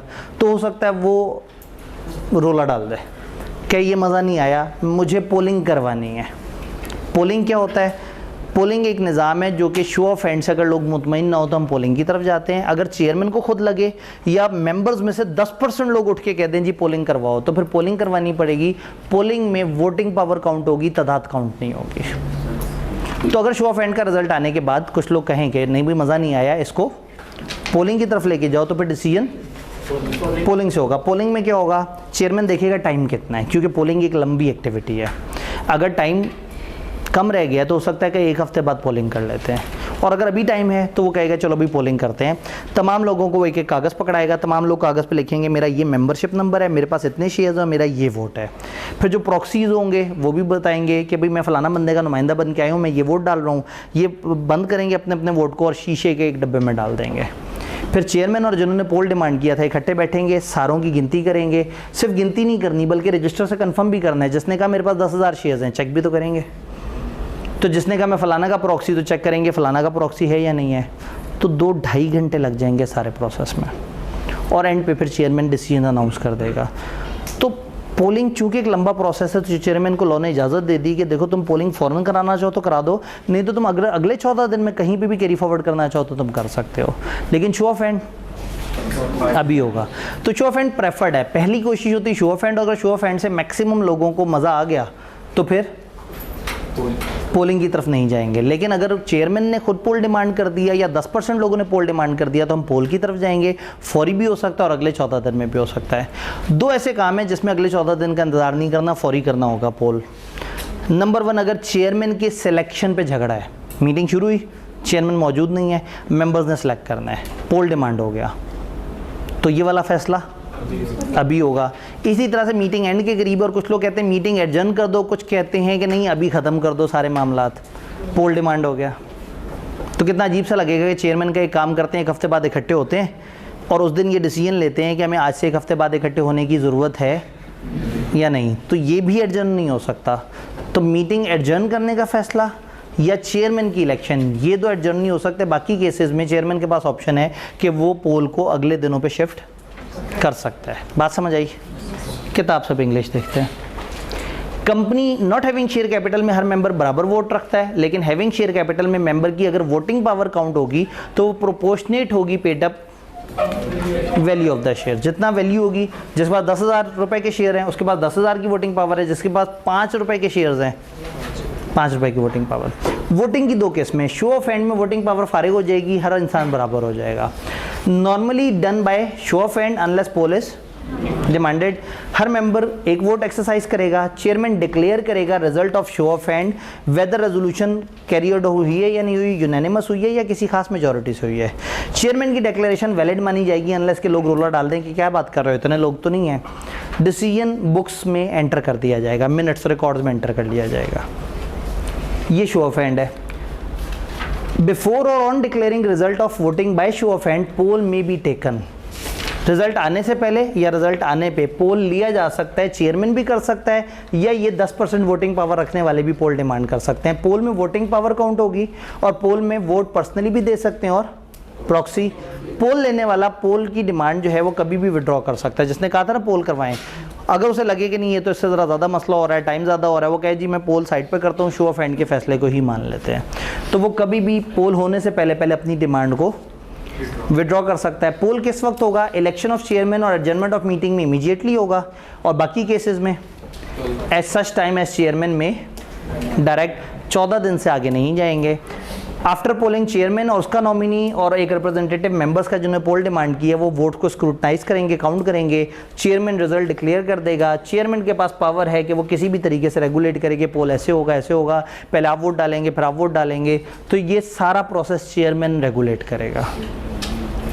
वोटिंग से रिलेटेड क्या हमें बात समझ आ रही है? एक भाई सवाल पूछना चाह रहे हैं, 3 ऑन कर दीजिएगा ज़रा, जज़ाकल्लाह। प्रॉक्सी वोटिंग कर सकता है? क्या प्रॉक्सी वोटिंग कर सकता है शो ऑफ हैंड में? अभी तक तो मैंने प्रॉक्सी पढ़ाया ही नहीं। और कोई सवाल? प्रॉक्सी पढ़ेंगे आपने, उस वक्त मुझे याद कराना है तो मैं प्रॉक्सी के साथ इसको रिलेट करूंगा। शो ऑफ हैंड में शेयर कैपिटल काउंट है या शो ऑफ हैंड में शेयर कैपिटल काउंट नहीं हो रहा, बंदे काउंट हो रहे हैं। तो नॉट हैविंग में तो एक ही तरीका है, नॉट हैविंग शेयर कैपिटल में शो ऑफ हैंड, और हैविंग शेयर कैपिटल में पहला तरीका शो ऑफ हैंड। लेकिन अगर कुछ ने पोल डिमांड कर दिया तो फिर वोटिंग पावर। जी क्लियर? ठीक है जी। अब हम बात करते हैं प्रॉक्सी की, ताकि भाई का सवाल फिर फ़ौरन उसके साथ एड्रेस हो जाए। प्रॉक्सी कैसे कहते हैं? एक मेंबर मीटिंग में नहीं जा पा रहा और वो चाहता है मेरे वोट पहुंच जाए मीटिंग में, मेरी वोटिंग पावर पहुंच जाए मीटिंग में, तो वो क्या करेगा? अपनी जगह किसी को नॉमिनेट कर देगा। प्रॉक्सी का वर्ड इस्तेमाल होता है जब आप एफएससी वगैरह में किसी दिन कॉलेज नहीं जाते तो आपकी अटेंडेंस जब कोई दूसरा लगवा देता है, वो प्रॉक्सी कहलाता है। तो यहाँ आप खुद नहीं आ पा रहे, आपकी जगह आपकी वोटिंग पावर कौन एक्सरसाइज कर रहा है? प्रॉक्सी। इसका मतलब है जो बंदा मीटिंग अटेंड नहीं कर सकता वो अपनी वोटिंग पावर फॉरवर्ड कर सकता है प्रॉक्सी को। आप सुन रहे हैं मेरे जुमले? ठीक है भाई, चाय की तरफ बड़े ध्यान से देख रहे थे तो मैंने कहा पता नहीं मुझे देख पा रहे हैं या नहीं। वो क्या करेंगे? अपनी वोटिंग पावर प्रॉक्सी को दे देंगे। अब कंपनी को कैसे पता कि बंदा खुद नहीं आ रहा, वो अपनी जगह प्रॉक्सी भेज रहा है? आप कंपनी को एक फॉर्म ऑफ प्रॉक्सी भेजेंगे। टेबल ए है ना, इसने एक फॉर्मेट बताया हुआ है, आप उस फॉर्मेट में कंपनी को इंग्लिश उर्दू में कुछ भी लिख के भेज दें, वो फॉर्म ऑफ प्रॉक्सी बन जाएगा। नहीं तो एक आसान तरीका, कंपनी नोटिस के एंड पे प्रॉक्सी फॉर्म लगा के भेजती है, आप उसको टियर करें, वहाँ से लिखें और कंपनी को भेज दें। कंपनी को ये जो आप नोटिस भेजेंगे ये मीटिंग से कम से कम 48 घंटे पहले भेजेंगे। हम हमेशा दिन काउंट करते हैं, इधर घंटों की बात हो रही है। मीटिंग का जो टाइम है, मीटिंग बुध को दोपहर 3 बजे हो रही है, तो पीर को दोपहर 3 बजे से पहले पहले कंपनी तक क्या पहुंच जाने चाहिए? प्रॉक्सी फॉर्म पहुंच जाना चाहिए। उसके बाद कंपनी के पास 2 वर्किंग डेज होने चाहिए उसकी प्रोसेसिंग के लिए। अगर उन 2 दिनों में छुट्टी आ गई तो अब 48 नहीं 72 घंटे पहले भेजना पड़ेगा, क्योंकि आपने कंपनी को टेक्निकली 2 वर्किंग डेज देने हैं ताकि वो प्रोसेस कर सके कि कौन कौन प्रॉक्सी और उनका हिसाब किताब लगा सके। क्या बात समझ आ रही है? तो अगर आपने प्रॉक्सी फॉर्म भेजा है और वो अभी इनवैलिड नहीं है तो आपके बिहाफ पे वो बंदा जाके पोल डिमांड कर सकता है, पोल में वोटिंग कर सकता है, बातचीत कर सकता है, और जहाँ पोल डिमांड हुआ है वहाँ वो वोट ना देना चाहे तो वोट देने से बाज भी रह सकता है। सवाल ये कि क्या ये प्रॉक्सी कोई मेंबर है या नॉन मेंबर भी हो सकता है? कंपनी लॉ का बाय डिफ़ॉल्ट रूल है कि मेंबर प्रॉक्सी मेंबर ही होना चाहिए, लेकिन उन्होंने आपको ऑप्शन दे दिया, आप अपने आर्टिकल्स में नॉन मेंबर को अगर डिफाइन कर दोगे तो वो भी प्रॉक्सी बन सकता है। क्या बात समझ आई? अगर एक बंदे ने एक से ज़्यादा प्रॉक्सी अपॉइंट कर दी है तो सारे के सारे प्रॉक्सी इनवैलिड हो जाएंगे, गलत हो जाएगा। जल्दी से किताब में देखते हैं, 3 ऑफ कर दीजिएगा ज़रा। A person appointed to vote and speak on behalf of a member. Proxy member होना चाहिए अनलेस आर्टिकल्स इजाज़त दें। प्रॉक्सी तमाम वो काम कर सकता है जो ओरिजिनल शेयर होल्डर कर सकता है, इंक्लूडिंग वो स्पीक कर सकता है और वोट कर सकता है, वो पोल डिमांड कर सकता है, और अगर पोल डिमांड हुआ है तो वोट करने से बाज रह सकता है। नोटिस में स्पेसिफिकली मेंशन होना चाहिए कि आप प्रॉक्सी अपॉइंट कर सकते हैं, और एक ब्लैंक प्रॉक्सी फॉर्म भी नोटिस के साथ अटैच होना चाहिए। रिटन प्रॉक्सी फॉर्म या इंस्ट्रूमेंट अगर आपने खुद से भेजा, अपॉइंटर या उसका एजेंट साइन कर दे और मीटिंग से कम 48 घंटे पहले कंपनी को पहुंचा दे। नॉन वर्किंग डेज इन 48 घंटे में काउंट नहीं होंगे। अगर एक वैलिड प्रॉक्सी फॉर्म आपने दिया एज पर टेबल ए, तो फिर कंपनी उसको इनकार नहीं करेगी। एक मेंबर एक से ज़्यादा प्रॉक्सी अपॉइंट नहीं कर सकता, अगर करेगा तो सारे इंस्ट्रूमेंट ख़त्म हो जाएंगे। कोई भी एंटाइटल मेंबर जो मीटिंग अटेंड करने का हक रखता है, वो बिजनेस आज में देख सकता है कि कौन कौन से प्रॉक्सीज हैं जो आ रहे हैं। Company not having share capital में members are not entitled to appoint another person. क्यों? क्योंकि वहाँ तो हर बंदे का बराबर वोट है। अब एक इम्पॉर्टेंट डिबेट कि शो ऑफ हैंड में प्रॉक्सी काउंट होगा या नहीं होगा। शो ऑफ हैंड में हम मेंबर्स को काउंट करते हैं। प्रॉक्सी दो तरह के लोग हो सकते हैं, या मेंबर या नॉन मेंबर। अगर एक मेंबर ने किसी और मेंबर को अपना प्रॉक्सी बनाया है, तो जब मीटिंग में वो मेंबर हाथ खड़ा करेगा तो वो तो उसका हाथ है। वो जब हाथ खड़ा करेगा तो हाथ 2 दफ़ा तो नहीं काउंट होगा, 1 दफ़ा काउंट होगा।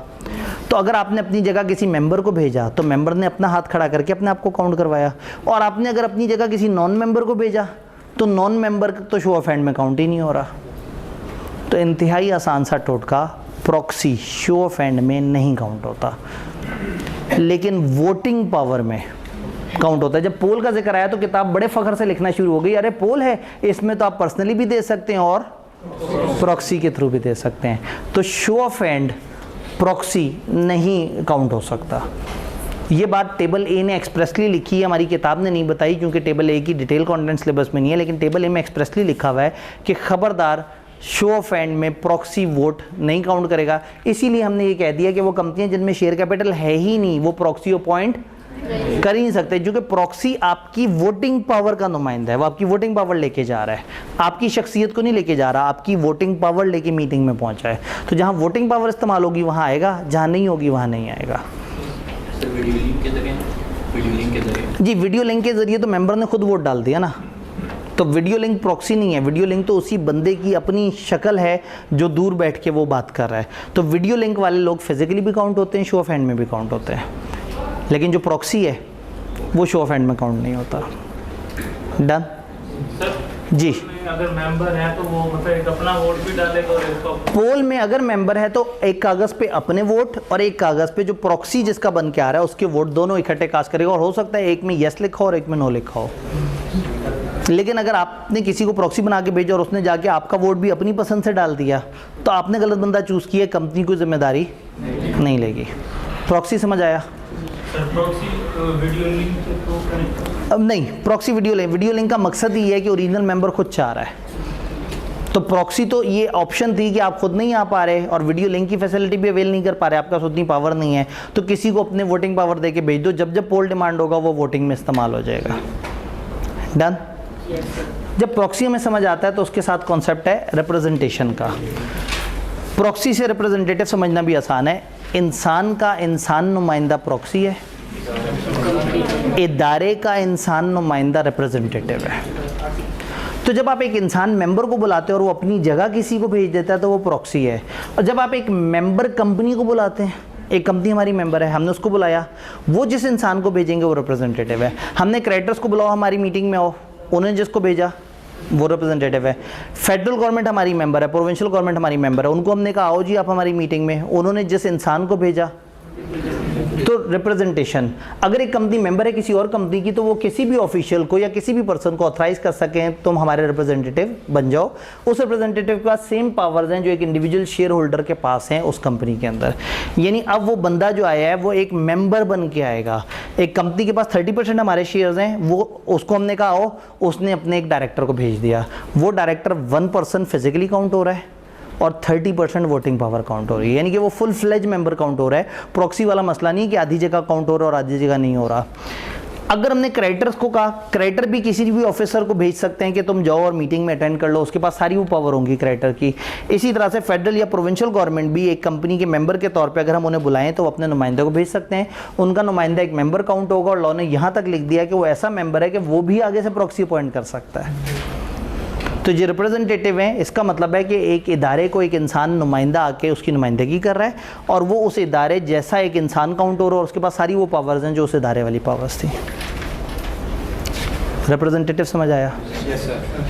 जैसे एक सेम पर्सन अगर प्रॉक्सी और वो रिप्रेजेंटेटिव बन सकता है? जी, अगर एक बंदा प्रॉक्सी है तो क्या वो रिप्रेजेंटेटिव बनेगा? क्यों उसे कोई बनाएगा रिप्रेजेंटेटिव? उनके पास पूरी दुनिया पड़ी हुई है, हम क्यों अपने आप को पेचीदा मुश्किल में डालें?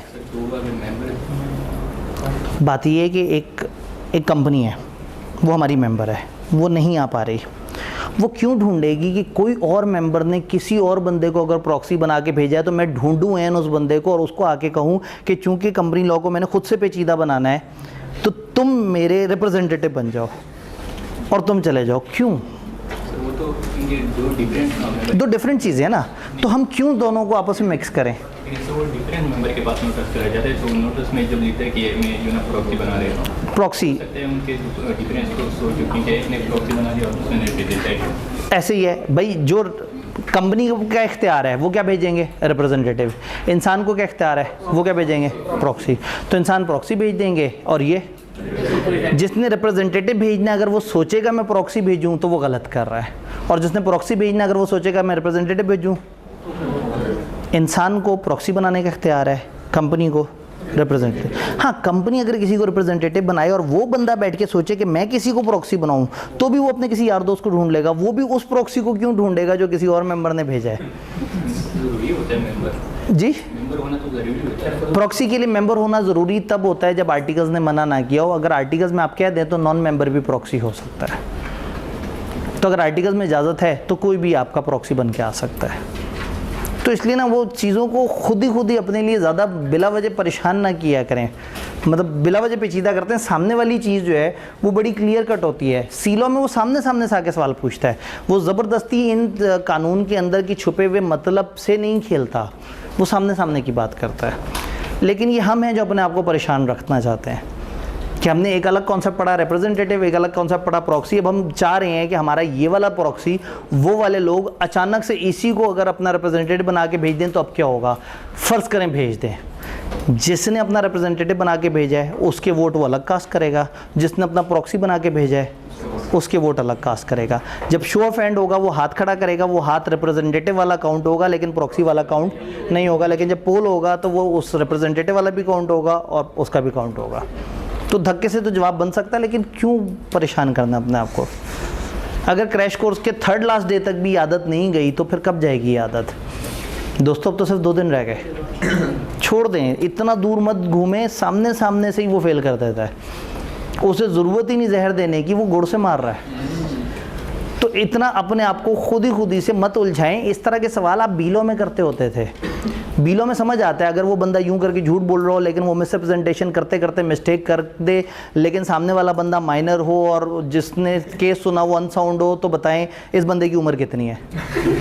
मतलब इस तरह के पेचीदा चीज़ें वहाँ करते थे। यहाँ मामला बड़ा सीधा है, ये सीधा लॉ है, जो बता दिया ठीक है, जो नहीं बताया फारिग। कोरम किसे कहते हैं? कम से कम इतने बंदे होंगे तो मीटिंग होगी, वरना मीटिंग नहीं होगी। कितनी है तादाद? लिस्टेड कंपनी के अंदर 10 मेंबर्स, ध्यान से पढ़ना है, 10 मेंबर्स प्रेजेंट पर्सनली और through video link, having at least 25% power, voting power present in person / तो कोरम 10 इंसान सामने मेंबर्स नजर आने चाहिए जिनके पास कम से कम 25% वोटिंग पावर हो, भले खुद की हो भले पॉक्सियों की मिला जुला के हो। तो अगर एक मीटिंग में 8 लोग आए हुए हैं लिस्टेड कंपनी में और उनके पास 90% वोटिंग पावर है, कोरम पूरा नहीं हुआ। एक मीटिंग में 400 लोग आ गए और उनके पास 11% वोटिंग पावर है, कोरम पूरा नहीं हुआ। तादाद में कम से कम। अब आप फिर देखें, जब तादाद का जिक्र आया तो पर्सनल और वीडियो लिंक का जिक्र किया, प्रॉक्सी नहीं बोला। और जब वोटिंग पावर का जिक्र आया तो क्या कह दिया? तो ये जहन में रखना है, प्रॉक्सी वोटिंग पावर में काउंट होगा, फिजिकल तादाद में नहीं काउंट होगा। तो लिस्टेड कंपनी में 10 बंदे कम से कम तादाद में, एंड उनके पास वोटिंग पावर कितनी? कम से कम 25%। बाकी कंपनियों में ये तादाद है 2 बंदे और कम से कम 25%, बाकी सारा कुछ वैसे ही। और नॉट हैविंग शेयर कैपिटल कंपनियों में जो वो अपने आर्टिकल्स में लिख लेंगे वो बन जाएगी कोरम की तादाद। तो कम से कम इतने लोग होंगे तो मीटिंग होगी, वरना नहीं होगी। अब सवाल ये है कि अगर इतने लोग नहीं हुए तो क्या होगा? अगर तो मीटिंग रिक्विजिशनिस्ट ने बुलाई है तो उन्हें चपेड़े करा के निकाल देंगे। भाई रिक्विजिशनिस्ट ने कहा बड़ी ज़रूरी मीटिंग है और मीटिंग में उतने लोग भी नहीं आए जितने से मीटिंग होनी चाहिए, तो इसका मतलब है फजूल कॉल थी इनकी तरफ से, फारिग हो जाएगा, मीटिंग उसी दिन फौत हो जाएगी।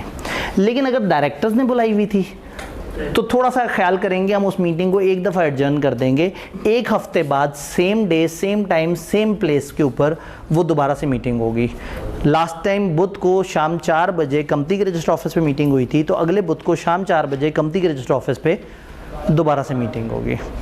अब आप ज़ाहिर है आप लोगों के इफ़ तो नहीं ख़त्म होने, सर अगर उस वक्त फिर कोरम पूरा ना हो तो अगर कोई से 2 इंसान आ गए, किसी भी कंपनी में लिस्टेड हो या अदर देन लिस्टेड हो, वोटिंग पावर जितनी मर्जी हो, 2 इंसान आ गए, मुलाकात के लिए 2 इंसान चाहिए, मीटिंग हो जाएगी। लेकिन अगर तो अभी भी है सर अगर 2 भी ना आए तो जो मीटिंग नहीं हो पाती वो कौन कराता है? उधर कितना बंदा कोरम होता है? 1। अब कहें सर अगर 1 बंदा भी ना आ रहा हो तो जो कंपनियां अपने बिजनेस अफेयर सही नहीं चला रही होती उनके साथ क्या होता है? तो सोचते चले जाएं सोल्यूशन तो निकलेगा, लेकिन क्यों बिला वजह अपने आप को फंसाएं? क्या कोरम वाली बात समझ आई? हमें कोरम का आधे घंटे इंतज़ार करना होता है। मीटिंग स्टार्ट हुई तो पाकिस्तान है, सारे लोग टाइम पे नहीं आएंगे, आधे घंटे तक वेट करेंगे। अगर आधे घंटे के बाद भी कोरम पूरा नहीं हुआ तो फिर मीटिंग एडजर्न होगी। अब एडजर्न मीटिंग में फिर से कितना वेट करेंगे? आधा घंटा। अब अगर कोई से 2 बंदे आ गए जितनी मर्जी वोटिंग पावर के साथ, जो मर्जी कंपनी हो, लिस्टेड हो या अदर देन लिस्टेड, हमारा कोरम पूरा हो गया, हम मीटिंग करा देंगे। कोरम से रिलेटेड कोई कन्फ्यूजन, कोई परेशानी? सर चैप्टर 1 में हमने पढ़ा था कि मिनिमम नंबर जो है ना मेंबर 7 होने चाहिए लिस्टेड कंपनी के लिए। मिनिमम नंबर ऑफ मेंबर्स 3 होने चाहिए पब्लिक कंपनी के लिए, हमने ऐसा पढ़ा था। हमने 7 फॉर लिस्टेड कंपनी कभी नहीं पढ़ा। हमने लिस्टेड के लिए कभी 7 नहीं पढ़ा, कभी नहीं पढ़ा। आई रिपीट, कभी नहीं पढ़ा। अगर 3 होगी तो फिर भी कोरम जो है ना मेंबर 10 होने चाहिए तो जी, अगर 3 होंगे तो क्या कोरम फिर भी इतना ही होना चाहिए? क्या इसी तरह से होगा? अब अगेन हमने यहाँ कभी भी नहीं पढ़ा, बट प्रैक्टिकली एक प्रॉब्लम है। पाकिस्तान स्टॉक एक्सचेंज की रूल बुक है, वो ये कहती है कि लिस्टेड कंपनी तब लिस्ट होगी, किसी भी कंपनी को लिस्ट करने की तब इजाज़त देंगे जब उसके 500 मेंबर्स होंगे। तो कंपनीज एक्ट ने जो मिनिमम नंबर ऑफ मेंबर्स बताए हैं लिस्टेड कंपनी के भी, वो उतने ही हैं जितने अनलिस्टेड के हैं, विच इज़ 3। डायरेक्टर्स मिनिमम 7 बताए हुए हैं सेक्शन 154 ने, लेकिन मेंबर्स 3 बताए हुए हैं। प्रैक्टिकली स्पीकिंग, चूंकि लिस्टेड कंपनी ने स्टॉक एक्सचेंज को भी फॉलो करना होता है, तो स्टॉक एक्सचेंज ने ये पाबंदी लगाई हुई है कि लिस्टेड कंपनी हम उसको बनाएंगे जिसके कम से कम 500 मेंबर्स होंगे। तो प्रैक्टिकली स्पीकिंग 10 बंदे हो जाते हैं, क्योंकि प्रैक्टिकली वो 500 मेंबर्स होते हैं। थ्योरेटिकली स्पीकिंग हमारे सिलेबस के अंदर कम से कम 3 मेंबर्स से आप लिस्टेड कंपनी बना सकते हैं। तो अगर एक कंपनी में मेंबर ही 5 हैं तो फिर क्या होगा? वो SCCP को बताएंगे कि हमें ये प्रैक्टिकल डिफ़िकल्टी है। जब भी ये कंपनी एक लॉ को फॉलो नहीं कर पाती कुछ और लिमिटेशन की वजह से, तो वो SCCP को ख़त लिखते हैं, SCCP फिर उनको एग्जम्पशन दे देता है कि अब आप क्या करेंगे और कैसे करेंगे।